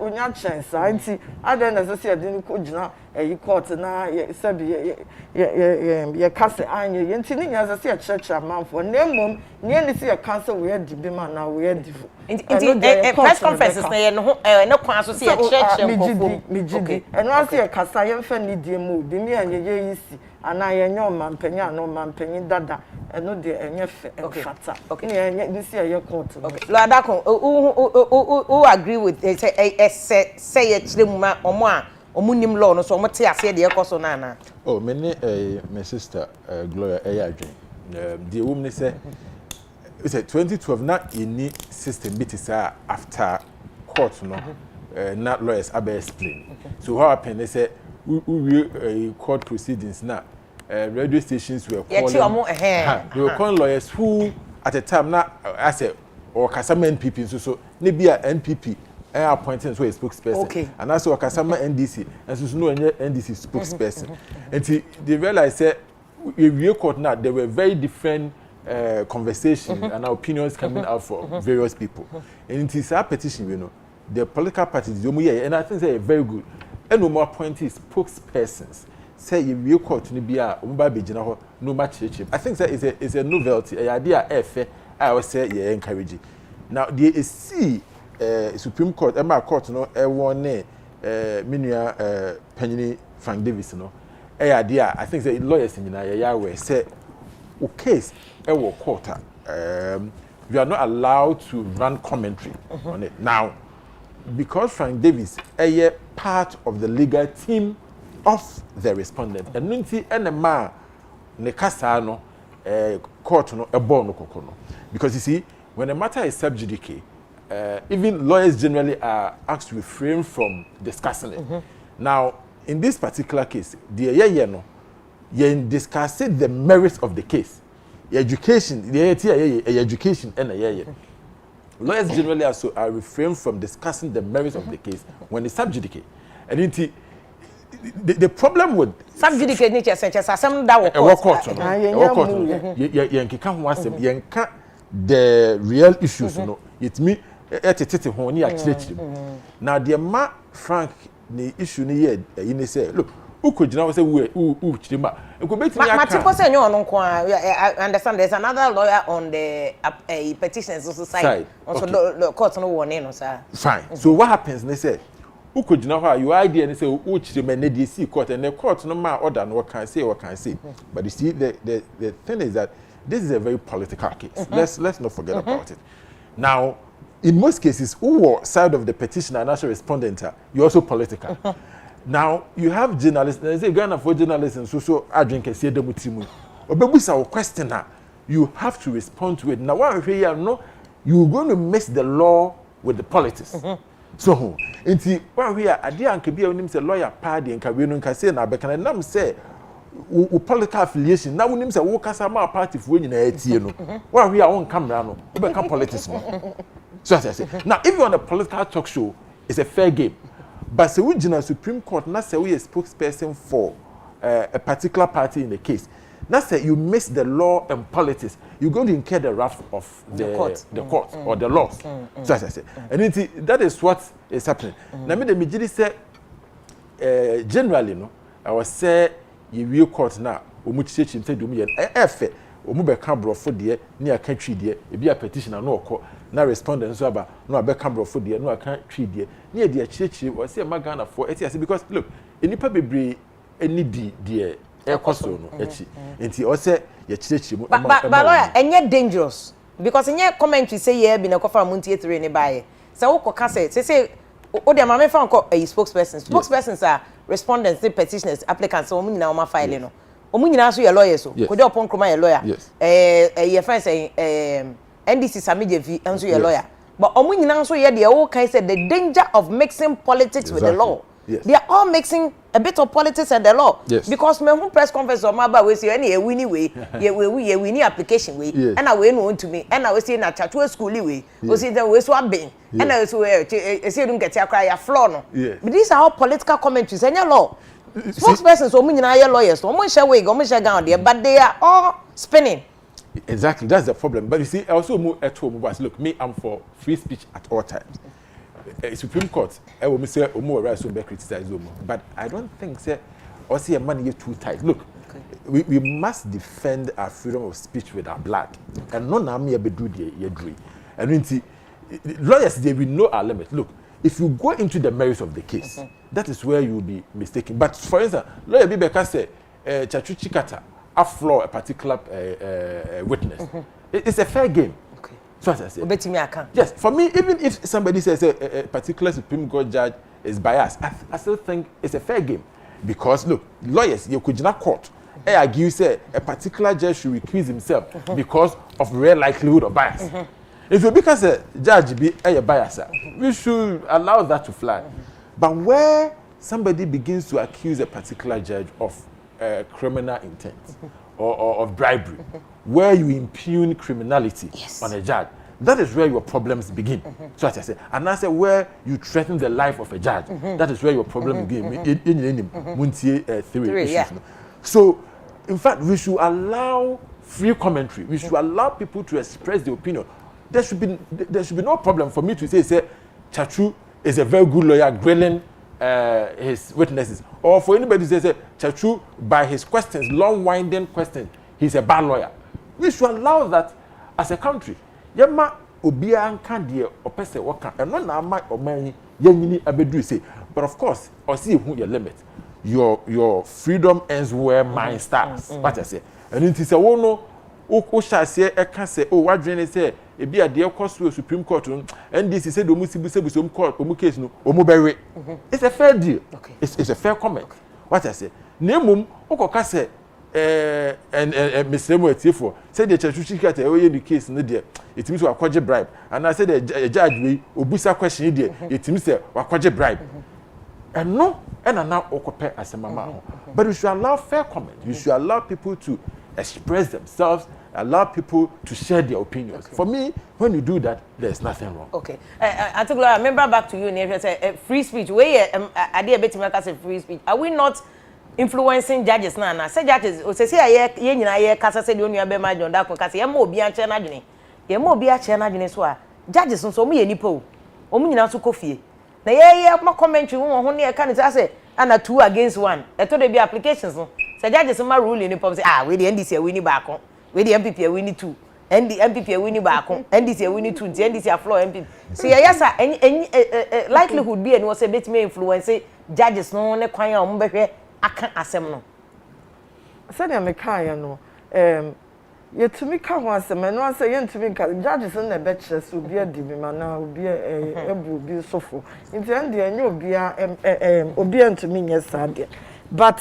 say ye yinchirechiremu a ye de be kire manfo de ye betumi aka na mo nye meka nsase ye sanchirechiremu na esase ye midie bem ya ni some esase ye midie bem na ye hwe ye nkasemu enisi ye isi enisi ye omampanyin ena enisi ye but ye betimi control enkofo so de enkofo mo ma comment na ye kasa so mo nye lawyers ebi ye lawyers spokespersons ni mo ye lawyers but bebe I ma comment ni so party agents a mo kotena media houses ni ade na mo run commentary okay famous FSS John de in fact e be ko tape no so ne akwa board say John video I was say ye hwe ye nkasemu yi and I was say enisi ye so ye ho judges because ye judges judges ne bebu for anom be ka se obi adimem nti ano de sese ehwe ne ye but say ye chechire mu te se ne ye te a ye chechire mu ana te se ne spokesperson no omo ye chechire mu a ene me gidi se entiamra ye ntumi stop spokesperson at this point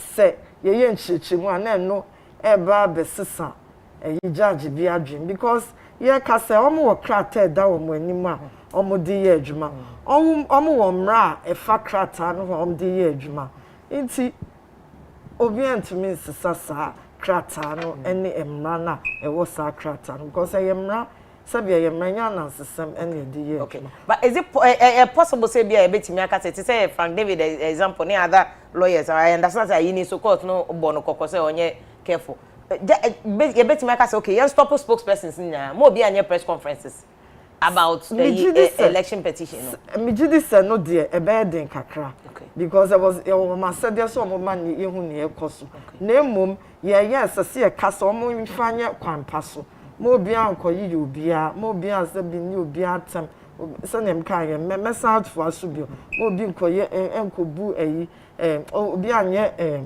o man panyin dado ana o man panyin oti akunye so ana isi ye nkofo a edisa asem na kwese se e kasa yi eni se e kotena ho so ne ye judges so kan se me bi nkofo bi kotena radio so ye a whole chief justice dan me think bibi ya ye ni omo kan na mfata na enye na omo konko ho asem na wale ni omo tantanta nti eno no emfata nti eno de me gi se ye nyina yesua yesua bibi we ujiri se yesua are you sure say yesua say na contempt no say ayi Supreme Court we be frɛ won no ma won ne won te sese ne ye ayi omo aka no wan we kwa na de wakotum nti ye betu ya ye ho fo se ye kasa ye hwe yi ba baby a ye nam na ye commentary na ye contempt kwan no so ne ye nam no oh menyi ni se ka ye ka ne ye dia ene ye contempt ne mo ya nka ne ye dia ene ne ye contempt so de kukumu na eba wan hwe ya wakọ akodem nti ye hwe ye nyina ye hwe ye ho so yi but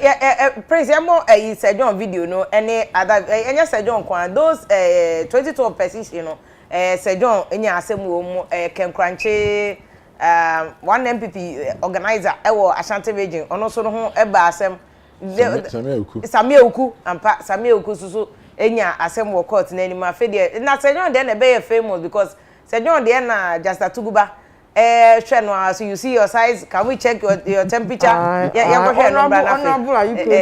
you going to cop? In fact, are you going to Enna Ejio Mona say and can never any Becasana and flowing from side experience in 2012 no whether or not ye ko your Becca say yen twice on your commentary this and I say yes say I use so ambassador Canada but I think na o fie ye me say benyana na ke no atwetwe enko be yen ko ne enko hwe say video no mra sisia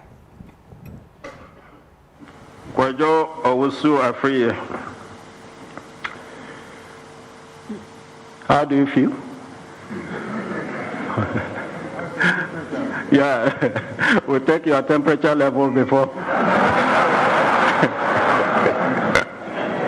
Especially, my Lord, I'm humbled by this baptism of fire.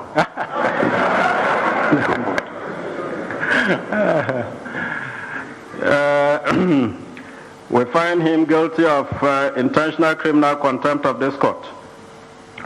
Considering the ready admission of guilt by the contemnor and his nationwide education against contempt of court, which we hope is genuine, and the prevailing efforts of the Ghana Peace Council and various religious bodies, the political parties themselves, etc., and the plea of mitigation put in strongly by his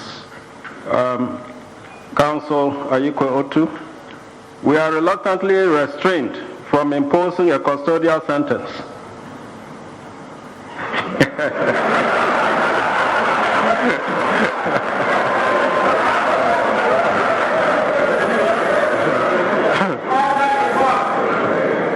On the contemnor, we however cannot overlook the fact that the contemnor is a lawyer of 32 years standing and a high-profile officer, General Secretary of one of the biggest parties in Ghana, and a threat to the public peace, which is contemptuous degradation of this court can engender, since it gives the impression that the organs of public authority need not be taken seriously.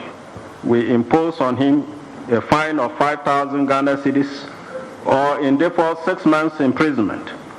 In addition, he should sign a bond to be of good behavior for 6 months or in default 6 months imprisonment. He should also retract and apologize for his contemptuous utterances over the same Oman FM, the platform on which he indulged in them within 24 This is the first time we are having a case of this nature in this country. We will pass this bridge and move on. And after this case, I hope and believe that presidential elections in this country will not be the same again. And therefore, our utterances must be we must be careful with all our utterances. There's in the law certain processes can be described as sham. You know that? Yes, I know. We have sham defense. Yes, we don't have any defense. We go and put some defense. Yes, I think this communique is in that nature. First of all, the day we indicated that we will summon him, and I understand he has been coming to court every day. This is the first time I've seen this man, personally. But they say he has been coming. The first day we indicated, they say he was on the evidence saying that there was no reference to him. They said a certain Sir John is not him. Then later on, a number of people, you know what happened, came pleading. And I said, the man, nobody has made reference. He says he has not been referred to. So who has instructed you to come to us? Where is the genuineness in this type of thing? You see, this is one of the worrying things in this country, that the way politicians, some of them play the game. They think they can dribble everybody, play political chess with everybody, and get away with it, even though it has repercussions for security in this country. That is our concern. And in your submissions, we are saying that looking at the time, a custodial sentence may not be advised. It may if that is to be pursued, we can take that line and see who has power in this country. Is it the state or any number of individuals who think that they are strong and special and above the state? We can do that to demonstrate that. Yes. This is our trouble in this country. Yes. You see, this type of mentality, you see, has risen because certain arms of law enforcement have been let down to lie, and people grow horns, think they can ride over the state, run down everybody.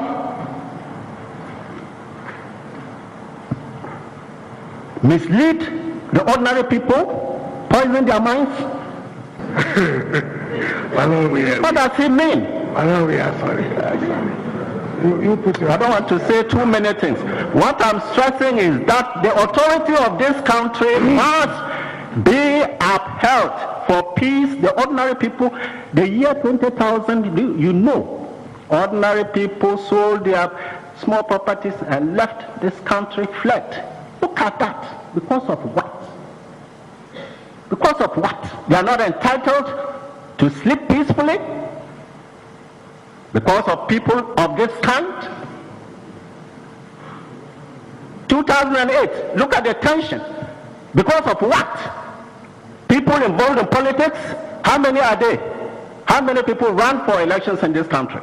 So that when these things are coming, everybody is panicking, running away, or, worrying, having sleepless nights. These things go on, and we just feel that, oh, it's okay. The state should become anemic before somebody like this. Look at that. Well, let's give him chance to explain the source of his power over the state of Ghana. He's here. Let him demonstrate the source of his power, because he is very powerful, can run down the Supreme Court and feel nothing wrong about it. The state of Ghana must bow to him. It's my trouble, my worry. 24 million people should be taken for granted. Abusiafo we almighty baptism of fire said they said John Wemu or Kansem election petition 2012. Yes, Tekreman Pro. Now one of the very good politicians that work on her ASA John Ayen say cover the bar ye bamo befa no didn't quite say or dash a fridge man yen cry AC in it. It's a very fantastic politician. Just say everything aside, Sir John is one of the politicians or Katia across. Now that for pa any Johnson said you get na de bia me catch full soldiers say munsua bibi. Why? Munsua bibi. Na ukodi politician chi ko ye den omo ya adamfo. Sir John adamfo pa any said you get ya. A okoni fie ko didi we su ko we fie ko didi sa. Sir John na ogina ho no ma na Justice Atuguba drille ne sa o chance Sir John ko kata ma ne try political commentary ya ye on judicial matters. Asema ye court asema any say ye dey adwene ekoke kansema ne tra na Sir John so koye bia e ma omode no e ba court anim no sa asem no kogu na onim say yera ayiko to na ye former attorney general say o Ghana ambassador to Canada ene koy no ye lawyer representing Sir John onu ka bie a o kan kama na che say ye dey Sir John ho che no na o kai say ye nua be ma minister for former minister for works and housing atachen enso ko represent Ken Kranche no ne ade a ono so ko ye dey for want of a better expression guy say my lord get my lord e ko for cry e o say ono don come my lord o say my lord na ho na akodi achim sem wo just atuguba ni ye ne ko for ni nyina kotu mu na say John dey ofa ne ho edi the beauty of the year where ye ko ye chi akwa de course 2012 no say ye nyina ye behu say etra so a you can be in contempt of the court na wan hwe a obekwa kodem. There will be no Ayiko to save you on the day. Sir John, at the time of 2012 election petition, now you're 28 years at the bar. 20 about 22, 32, say I. At that time, 32 years at the bar, any packet wa. Inti no you can't Sir John, what's Supreme Court judge? What's Supreme Court judge? Na Yakopon charge so this end munyamna na ode ekono. Na ono kra to me e fole ema contempt chena. Wa wo take kwankwanu ase to radio station wa won so ye NDC full soldier MPP full soldier o de obeka de open no wa hwe ya ye de obekọ ho na nan so de YouTube ni Facebook e wo bia phone so wo ba bia tinkase bia wo hye wo ba bi na ye no na John Dako ne anti Gloria o mu nyina cheche mu how ye betimi ahwe a ye nkọ na enkosa so John Dako wonti na mko bo video no se de ye nyina ebekọ hefa na obekọ akọ emra no se de se John ko kan emra ni Minyaba medase mejiri say the odi kan Sir John nyame emfane krensie NPP former general secretary and first commission boss nyame emfane krensie ye kan we na de chire nyina ne say we Ghana ni say you can no matter your status we lawyer mpo a wo asundie say obema ukasa ho atie say o kan asem afa court yi ho ene niam a ekoso court yi ho obema okasa ho atie say de be ya unkoduru ba bia yenua panyi Sir John ekodue say de wakan there were others enam say bia some said in city the gravity of the things they said and I can say the advocacy of their lawyers emma omu ekotri mu ansa na che say omu ho eto mu yeyi omu ekire ni nyina no eya de a oman I will say eye adesua emayen me gidi say enei say ye ma commentary na me de me minim say say no bisa my sister ubisa no I don't think say any commentary can influence the judges. Okay. Judges look obi or starting from high court of appeal no be Supreme Court e be kra from district court circuit court all the way obi onso a obi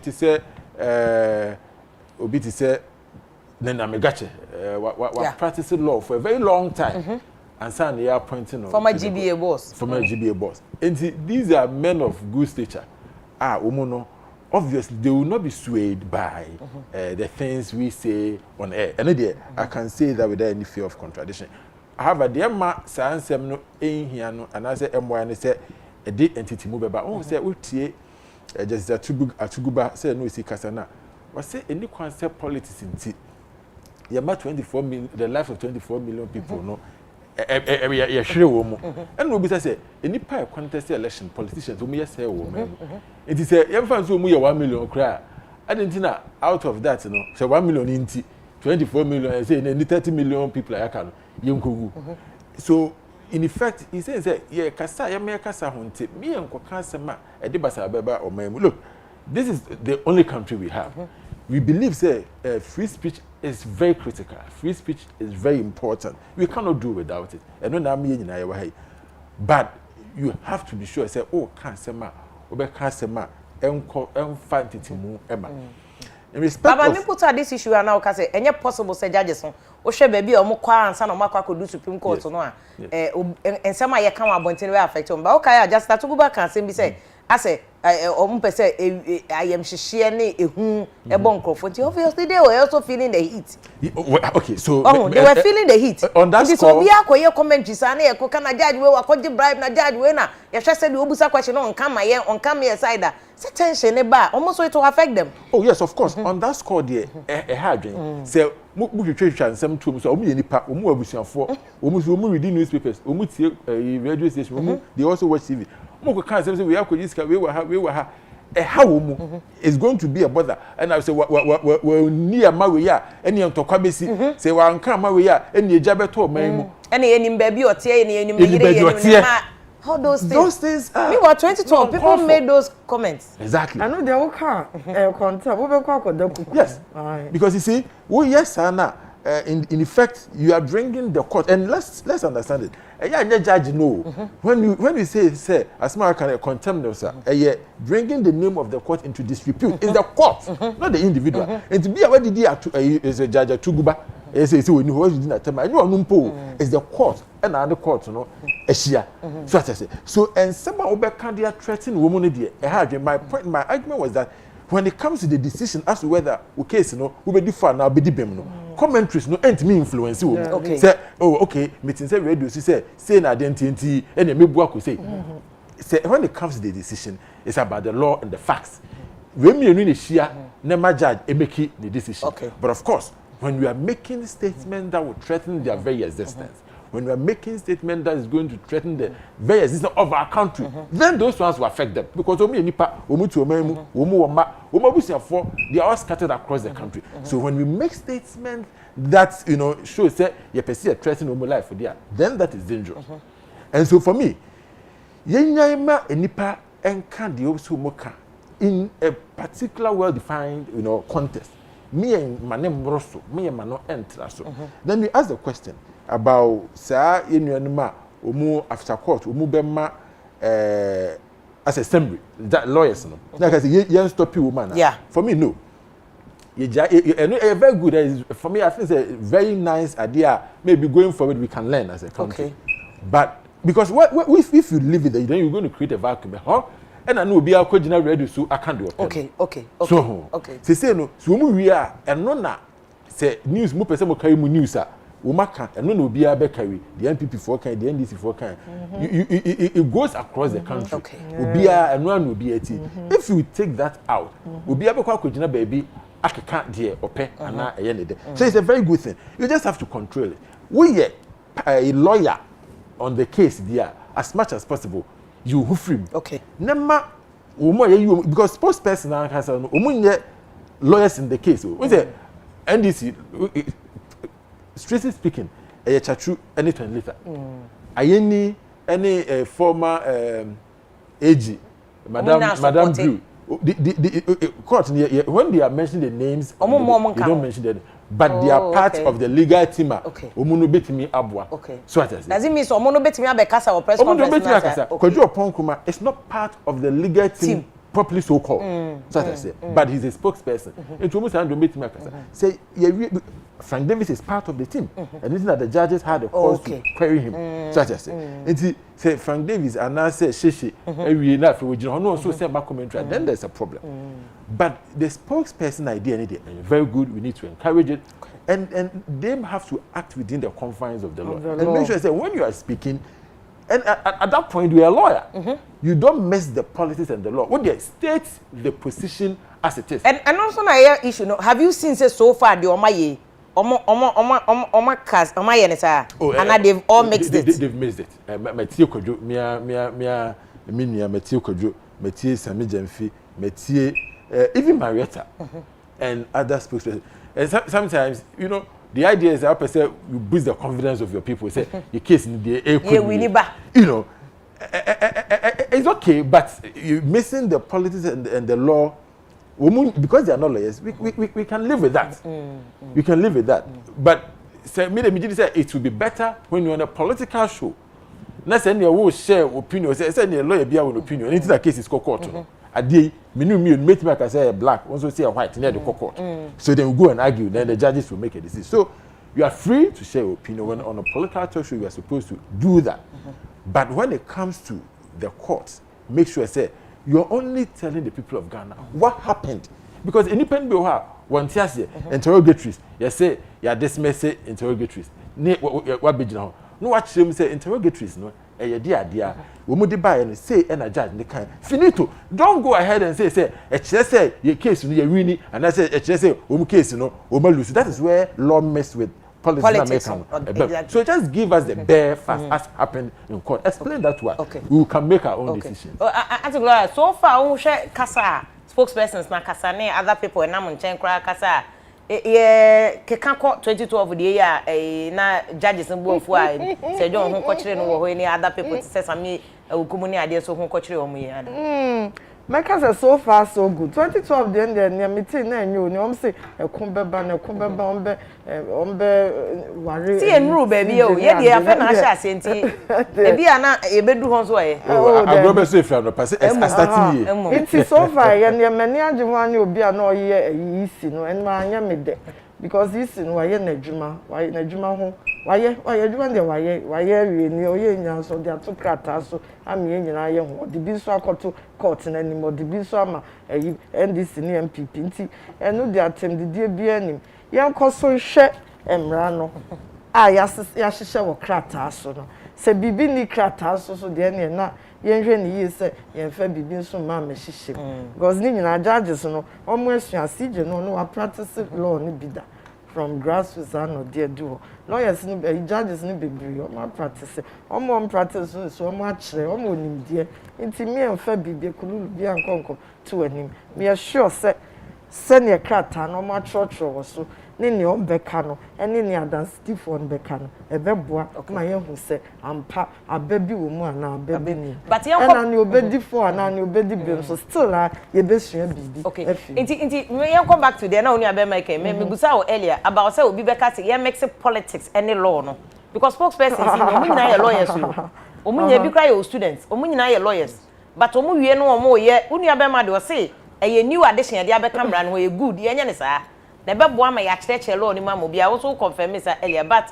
omo kan saa no the no okay say still I see you mix politics and law ni nyina mesre say yanya no law na to say nra eyi nra ni si yen say eyi makotampa say adansi difo na oba ye no first of the eyi otro ni o makakra bi na for the bi aka ho nti yen yi mfim but omo bruce no Supreme Court no ka say there be anya bia ne o menum bia ye di shemu de emfua so ti yen mfim ti eyi ye ka say paragraph of kan paragraph enum ne film ne aka ni nyina de ho na eyi ye ma adansi di for no ka ho asem anu say who your spokesperson na wo ko kasa ma MPP anu wa kasa sa na si ye de na ye de ba ye no omo afua ni nyina so yes ye ka so mu yi ni in fact omu yi bebre ba omu process ye yi enumpe wa o ye ndisi ni so no akokasa ye de ko ye no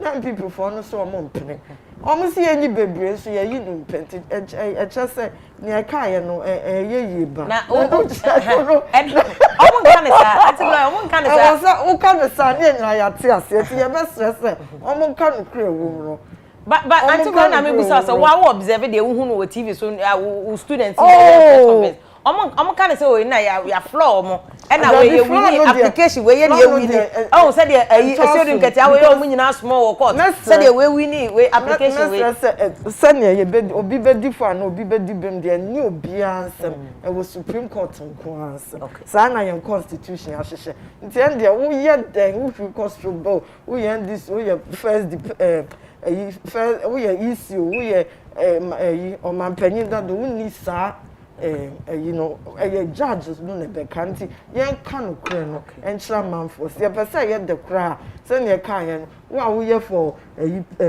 second responder obetumi aka se ne de call ye ne ye yi nu mfi mu wo ye for petitioner so be ka se oh omo ka se yin ni nyina so nu mpa ne yi fi mu se ne nyina ye no kure na but who come and hear the but who go on castle be a different will be winning and there will be any settlement. The judge no judges na at Supreme Court on minor sessions on Montana. Okay. Yeah, but if my make us all live, I will share our critical issues so our UTV. Yeah, come back to Ahomano na I bet to us share pictures na any show na we are live pictures any video from court. Say lead counsel Emma respondents so Dr. Yera Akutampo, Dr. Akutampo. No, a very senior most lawyer. This is what I me no because Akutampo questions or total edema and cophobia or nim papa when him say a very learned senior lawyer. Over obi say Yera Chatuchikata were being omo dey is in their blood. Chatuchikata family na is in their blood. Who dey question in your na or ma being abroso. So both of them now leading the teams now on work out no enya agro ebe ya na yesua bibi every mu rather than say ye didi atema na ye commentary on the side na yenko amane so lawyer na napon wo amane so lawyer no pay good morning ni akwa baba UTV critical issues so Major Musona me mama akwa good morning and I say nyakopon adom na so no here pa bio la na my young do adwin so far Supreme Court petition started both sides argument on my so far be sabre or mofa witnesses on who ne say ye on course ana ma hu say omume ni na both sides no obi abo modern say obeko technical na one score technical for aso hu dey football and obi a person upon the game ni na at the end of the day no referee for no ba be ma omo ba me hwa me hu say omume ni nyina no omajuma na to sin kakra because omujin say who could do Supreme Court where I am running eka. Who could do Supreme Court where is about preferences. If you say the Supreme Court can be I am ra. So omaka se tuntum na fita.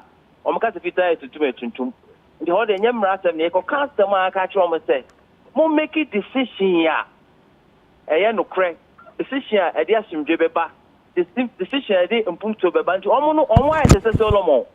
Asama mo ka show me na say to asum no mutim ka ye de to ha e le beboa Ghana ye de to ha emwa Ghana the Supreme Court hold ye say bi omo ka say ye ko technical arguments ni score points ye the procedure ni ho do mo ye ni nyina as a group no mu di at the end of the day procedure no mean determine wisdom procedure no mean determine idea say ye ma Ghana and no Supreme Court for penny for the team and to me the man say omo go delay bebre crowd do na nsem na do so do a simple question of truth.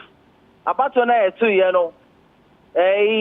electoral commission, only a mistake and no man mistake in the announcement. And no.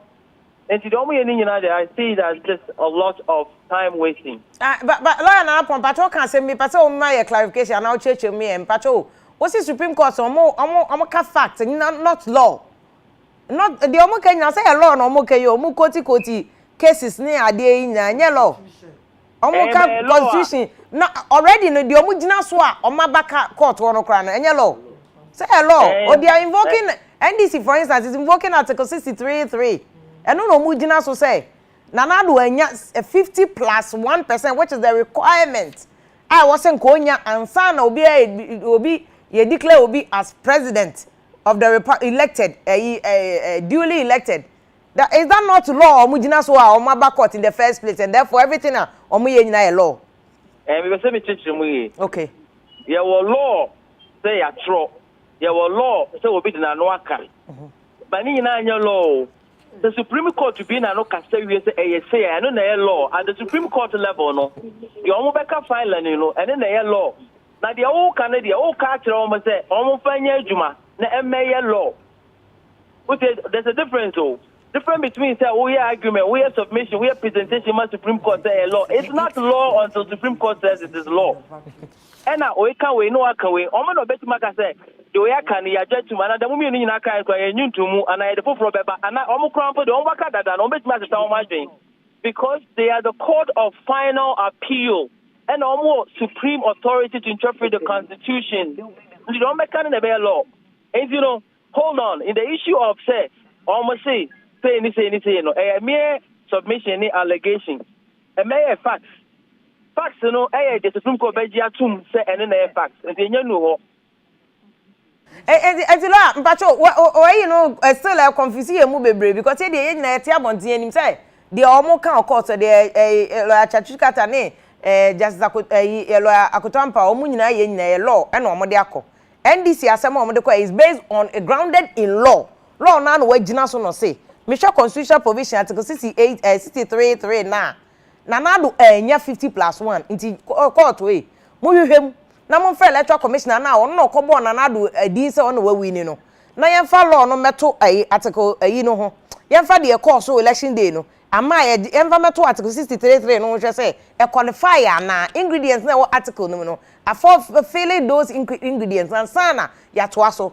so is that not grounded in law and therefore the courts ni ye nyina so at say the okay judges be kasa but judges kasa on be kasa would it also not be based on the same law ana your free be in philosophy and logic imperative and it ought to be so obi akujina the petitioner any respondent no keni nyina no they are urging the court submitting to the court say almost positions should be the law or not almost positions dictate certain outcomes. And a submission, mean can say the Omo Kano BBA out of their head. They are trying to persuade the judges to accept their positions that should be the law or the law dictates that it's a ruling in our favor. And I'm about to say, Supreme Court, Supreme Court to say this is the law. And in your law, no, you are submitting say it should be the law because the law is so vast. It can be interpreted in so many different ways. Okay. So many considerations. Now, the issue of whether or not the facts dictate say electoral commission a mistake and now a mistake, That question of facts, a mathematical calculation. The last time I remember no Kasaya more than a month ago make I. But judges and then now can article take articles to into consideration. Open your robots, like I said, work away automatically. I say, yes, there be on bet you home, no much in Yansa to home, no much in Ghana home, no much baby as some Joe, development home, fairness home, or Macano baby album. Yeah, and not that any intro book could be a move. And this our constitution no more, or much we know Macumamu. At the end of the day, it's supposed to be law, but it is not law until the Supreme Court says, you are judged to be interpreting the outcome here says. Okay. Council, I'm saying, but Mammy found call this, which brings us to Asama Shasi Bon, Comania can about commentaries, because they are okay, say, Nyama Bebre, to make Kakwaya judges, no, Efaso, extract the Emrano Emu. Inti yama say commentary anko 40 radio so TV so wa unuan lawyers si bebre ye bi press conferences our spokesperson si omo ye no na just say san na nyina ne say the online ni mutie at the time of ebi election petition no ebetimi aka kwan a judges no fa so a omo be interpret cases na absolutely that for no omo nya strabo for no omo nya nkopon and omo nya mfidie omo ye nipa subject to emotions my main repeat subject to emotions yeah that emotions no bra a bit my influence, so they do the best they can. Every Supreme Court judge thinks of the law, thinks of Ghana, thinks of the best, peace, fairness, but at the end of the day, that's all like Solomon, what is the best solution to the problem? You cannot see how they are going to rule by the procedures now, and you cannot dictate to them, say, I'm making submissions to wait. And at the same mathematics, 1 + 1 is 2. The Supreme Court wouldn't choice to be a man 2. It is never done. At the Supreme Court level, no, we use the word preferences, supreme preferences for the nation. The Benufona I choose on Supreme Court, no. And yet, say, submissions now, we are now, a bit dictate, you cannot dictate to them. They have flexibility, discretion, wisdom. Yankopo Krama almost spirit, and some almost decided. In Robocaning, you know, could left, the right, and article, this article, almost, and then the day, no, or Mangasa make up on my mind, based on your wisdom, not based on the lawyer for the Kakatra or Mono. Okay. Council Matuase, Mamma no as a my baby. In fact, a 2012 election petition, my whole lawyers, penny baby, I mean, on my bon, come on, Mukase. Judges on a share on my nimu. And they said they're not tension. I am share. Nay, a whom I can't call for, and Omuka say, even if argument Dr. Baumiani MPP for a year, crowd the call, you know, applicants, no, not petitioners, no. Not come case said them per se, no more winner. There was no way the Supreme Court would have overturned the decision, say, ye, Mohammed Fria Conyas, near Fananado, Emra, for the sake of, or mine generally, Ushemua, said they assumed ye, a beba or many men. That is where arguments, and then the lawyer, the judges look at a nina or mine to be a nina, or the count, or the Emrano, ato a horn. Mamma was no pay. That's it. Lawyer Napon, a lawyer can send a nature and Comonano, a meswali anniversary lectures or no, and a common casa to protect journalists, or honum. And to Gloria, comment near all can your friend American realist theory. Say, yellow, I a chair near my bibra, a boama judge, no, a goose a word default, now word debim. Nebi no feel set apart from law now the better judge name. Any assembly see any law never found. Be out to me so or show no one system no dia. No America for one friend realist.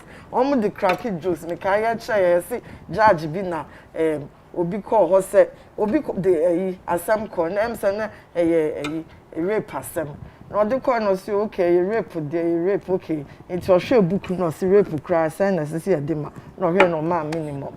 Now we join be our dear see and kodi be di bronya. Odu fie ni area dwan obi abe your cromfo area abronya so ya so nti okọ the next door kọtena okonyo wan na de okrofo akọwie dwan e ba nim no bibi sa lectures na ohia say dwan ya obi a wawie dwan judge no hwe obe den enu bi no okay oba chese judge say to dem bia emotions ni adebem e wom die na mom your friend bibi so positive law so we judge na emotions kwa bembo ye wi so be wi a dwan kra as I saw share emrano and near crying as I saw the South for no for now tears or impo only I could not know we are as I saw shiny on my baby and go for bed dear dance or moon I know big crab a do so no a too kind conny crum to your no Nina and Sana would dare to paper so say it's not saying this in sainty major and I said would differ into emotions no dear I shiny ye so we try judgment I can't ebi ya da so kai judgments fit to the any bi Lord Atkins no ne Lord Dennis ya shefrin chim ya fa paper ni afa pen ni e mark o kan ni say o ye ni say o ye nti judge bi a tro ni judgment a o hwe ni nyina onim se dama o enkrofo be kai lost them be kai what o be campaign nti o be hwe ni yon ka say emotion ti ya wi ni joint nti and the American realist for an idea of emotions na so positive law ni and nti ya hwe. But are you saying American realist theory e be to me magana hand be influence and I can say yes you catch us obi ko you obi punch na the next day okay judges so near you can say ni dryos and American realists were crap positive so but we are judge time be judges no me are very careful pe promotion near there as I say hwe ni ye near e ka wo wanim no any adanse o mudi any law won the battle ho na no necessary na the your judgment who the bibi fufu be shema ye to me challenge until you court of appeal in Supreme Court. Okay, but see, so the union can more of jurisprudence. Okay. And there are different schools of thought and being my sister actually the realism and then the positive law those with positive ideas. Okay, now what happens there sometimes we be court you know there are those who believe that judges don't make laws. Your duty is to interpret the law. And if the law says ABCD, don't interpret it to mean say a different thing. Just make sure that you stick to the black, white letter West. And in the U.S. Supreme Court, the Republicans believe that you are only they say fidelity to the Constitution, the black and white letter. So, for instance, if you go to the Second Amendment of the U.S. Constitution about the right to bear arms, Omufi said you must always stick to it because this is what the law says. But when you interpret it further, you see that at the time they wrote the Constitution, they were trying to protect the Union. And international place will be if it's a British they will protect them. And now you don't need that. You still have to stick to that particular provision. So there are various ways of interpreting. Now, what they say in Chechemu, what they made to 2012 election petition, and yeah, a bit of that because in the 2012 election petition, the will shall any interpretation. Supreme Court the Maya, which was a deviation from the Muninamoche school. No, exactly.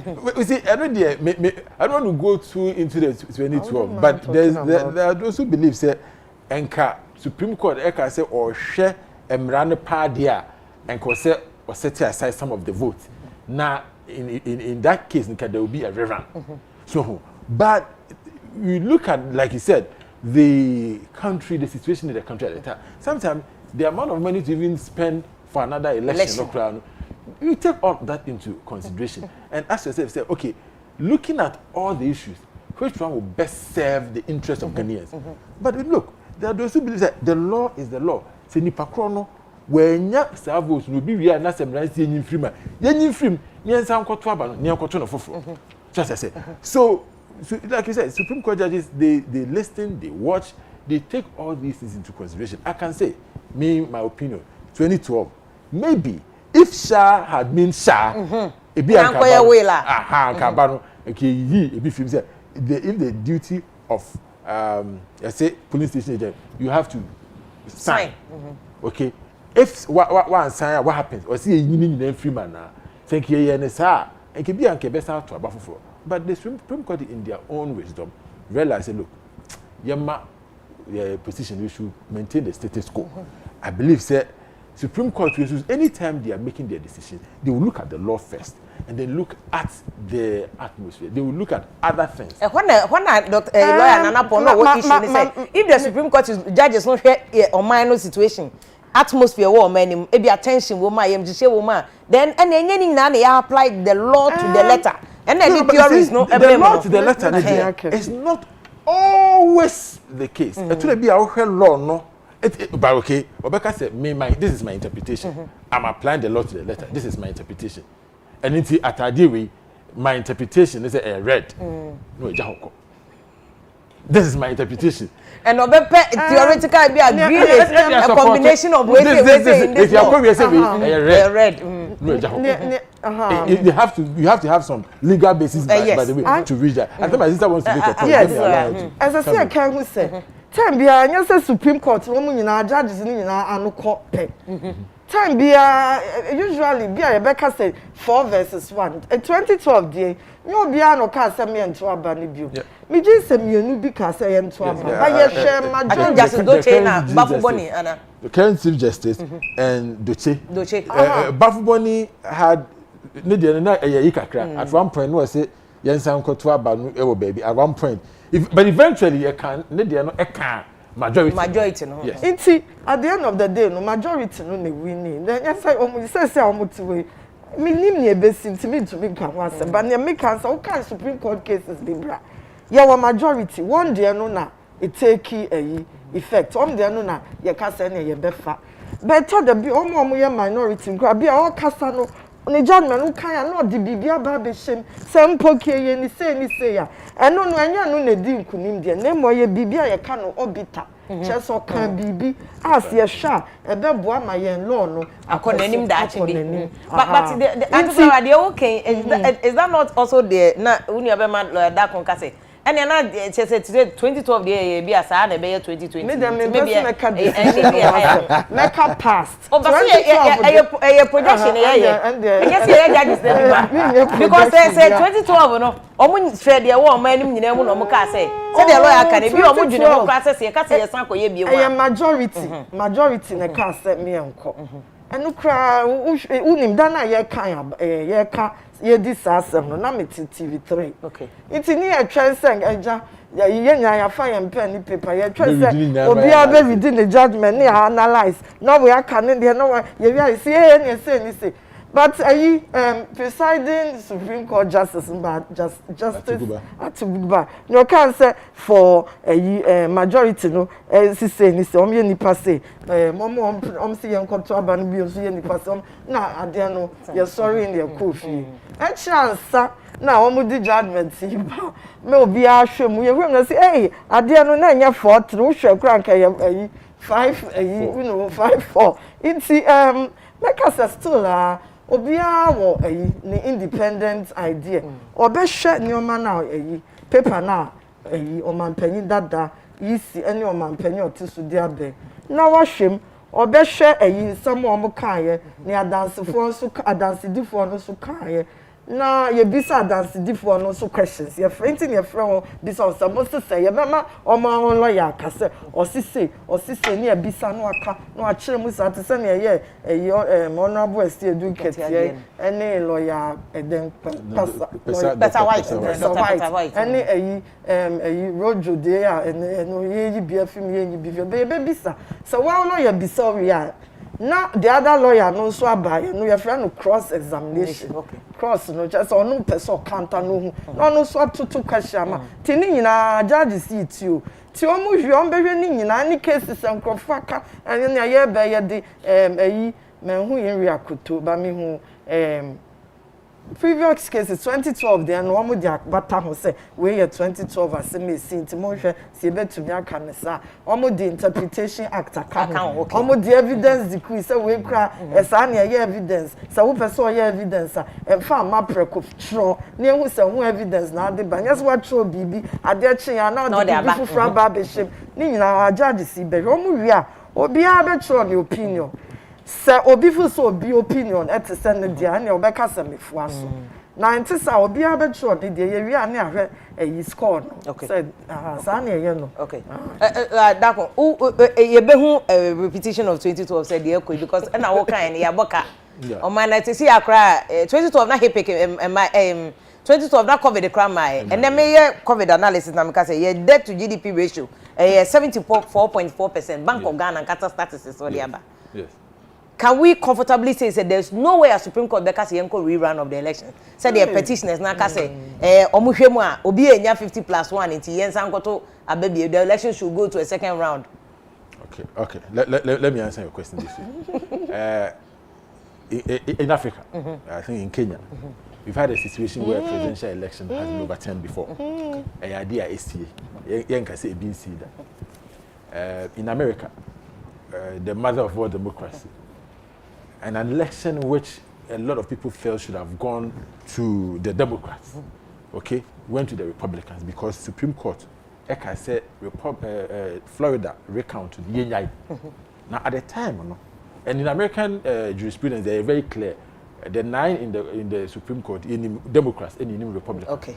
At the time, as had always been the case until recently, Abe says 3. It was 6-4, 5-4 in favor of the Republicans. Oh, okay. We have 5 Republicans and 4 Democrats on the court.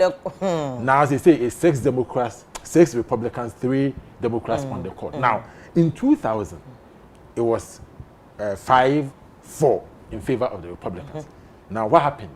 Florida, Senka, if there had been a recount, a lot of people say, Enka, I'll go Ebewini. The Supreme Court stopped it and said, look, the country had to move on. That was one of the things that because it was getting late, and they had their inauguration coming up on 20th. Almost look, we should stop the recount. People say a Republican court and handing over the presidency to Bush because it was 5 Republican members, and the decision was right down on the middle. 5 Republicans says that we should stop the recount. 4 Democrats said we should go ahead. So we've had that all over the world. We've had situations where presidential elections have been overturned. Recently, Donald Trump filed over 60 cases. Cases, yeah. I'm saying some slim win. Okay, so it tells you say cases go to court, all right. So the way I made me answer a question, they say it is possible we should accept the fact that in this country it is possible say the Supreme Court can overturn election results. Okay. But you see, here court no, DNI say didn't get here and NDC will move sa. Omunka said yendi claim winners. Omunka omusi omudu ma nkunim. Even though Ashasia no musu omedi nkunim. Ye nyina enim your videos na no musu omedi. Say omu say o ma nkunim. Say no obia nkunim. So the Supreme Court can say maybe having taken into effect the numbers we've had, any calculations ni bibia you feel say we didn't meet the criteria under Article 63.3 and we have to go for rerun. Okay. It is possible, and so we should accept that reality. We need to let people understand that you see, and it's part of the education. The way you had the man here no. See, I see many people agree. Fine say say Supreme Court say young contraband. If that happens, we should all accept the ruling of the Supreme Court. I remember in 2012, a brand results by nipa bebrebe no mera ho na na do ka say abano na say decision na Supreme Court dey ban e wo mso no mu nya adwene na so obeje atom waje tomu e ma no yekọ yanim. So it is possible that the Supreme Court will say yenkoto aban foforo ama will make preparation to go and vote again. People should understand that as a matter of fact and law. I think I know your point no. Now so it is also possible say you be no because looking at the case presented by the petition, if the petitioner, if he said they haven't met the requirement to allow us to come to this conclusion, now Omaka said the status quo should remain. Because said here, year 2012. So we should understand that possibility. Said the Bayer is here. You ask me whether it can be done. I say that yeah, it is possible. The Supreme Court will say you should let the status quo remain. It is also possible, say, based on the law, facts, and of course, based on the law, facts, and evidence. Final comments. Then I make based on the law, facts, and Brano, ya can't, ya dance different. Indeed, I was for ye the best young say, but the lawyer Darko Canona in a befano, and yet a casting stones, so your MPP near, Ubekwa could jubilate you only at Wabanam and another we need that. Said the old church, you know. Ya overturn elections ewo Africa hada na ya san order ama ya san koto ababio ewo Africa ya the law can allow it nti obi en win case no sa na obi en sun lose sa nti mo am start jubilate no and this o marry dada obe steady and why steady na MPP ya win dada na am forgetting na on babio and so into you careful pa because obi en win ne better sa na obi en sun lose sa e betimi aban say the lawyer aka no court no will order say yensa nkoto aba ebiem when you are part of education nti we say no wase so we join here on critical issues na wetimi aboa na dey enkomo ni ahihye so fache say streaming no ya starting and term na your technical issues be next week yankopon ya adom na yetinkom a ye be starting in sembe yes sada kese ma lawyer John Darko ewo Gimpa Law Faculty one mo chere law ewo faculty one of the best lawyers or more lectures or more child and no mama ante Gloria of Ebuedo obi enim ne dada gender activist lawyer wa ye adwuma no ache no so child dey wo Gimpa Law faculty honum o chese abotre pa o de child dey ho bata onim say okuta no number 1 so ma beboy lawyer na napon so lawyer kese wo kuma se dance say lawyer so obechechim chese Supreme Court na make law nti omo ko ho nyina say the can lawyers no mu di agro technicalities no endorse before the Supreme Court nti omunyai na fe do omombra back to the law and the law is said o chiremu no what the Supreme Court will say to say 2012 omo kan shall anyway no say the Supreme Court aka asa wo cross from shall ne will asa omo determine yen hwe the 2020 so ebeko akwa say this 2021 no aseda kese ye odi asa oni e join ye aseda kese nkompa mpanifo a ahyase ne omo bo nkomo COVID-19 cases no say e de eka abeduedua so asese ye nya economy no eye basai aseda so nkoma production team ni nyina if we enro abesi na nhwa bebre kwa nkoda ye so mugu so a omo ye adwuma producer ne obi mpe Prince ya da say any production team cameraman any obi ya da say dede ene ye makeup ni na my cute cat ewo cute cat palo ewo Abeka Junction ya ono so na ye yeti de my yakopon sha obi ya na mo amobọ mpaye so ma UTV ni ade nkofo say ye be share elections video obi say ye be shim office ni ade say despite media workers employ this way chocolate drink workers omo you almost 1,000 now they need fufu e dey be ka ho a more than 1,000 workers are despite media even despite group no workers are employ omo no ebru 2,000 and we are contributing to omani sika sem ne ade covid by on say yes enya taxes say to your VAT any income taxes ne ade taxes to your salaries senate any ade to your man for pension and yes ka kitan because obe shi obi adwuma no wadwe ho say politician na odi nachi no one job obe no we create any say be do election year no beto t-shirt or the be ma ni refill o ti dwe ho si enya despite media doctor Osekwame despite so be 100 o Ghana na ye de cherish ye de say Nigeria for cherish Dangote yes ye be shi because o person politician chinchina ya yen kama abato no ye say de ye hu no asa na ye bobo every party wo polling station we agent ho mo wani na ho na win election eno ano no e fa me vim lady Afia Pokua seda kese e na me dem aso join here yakopon ye adoma next week e be share critical issues so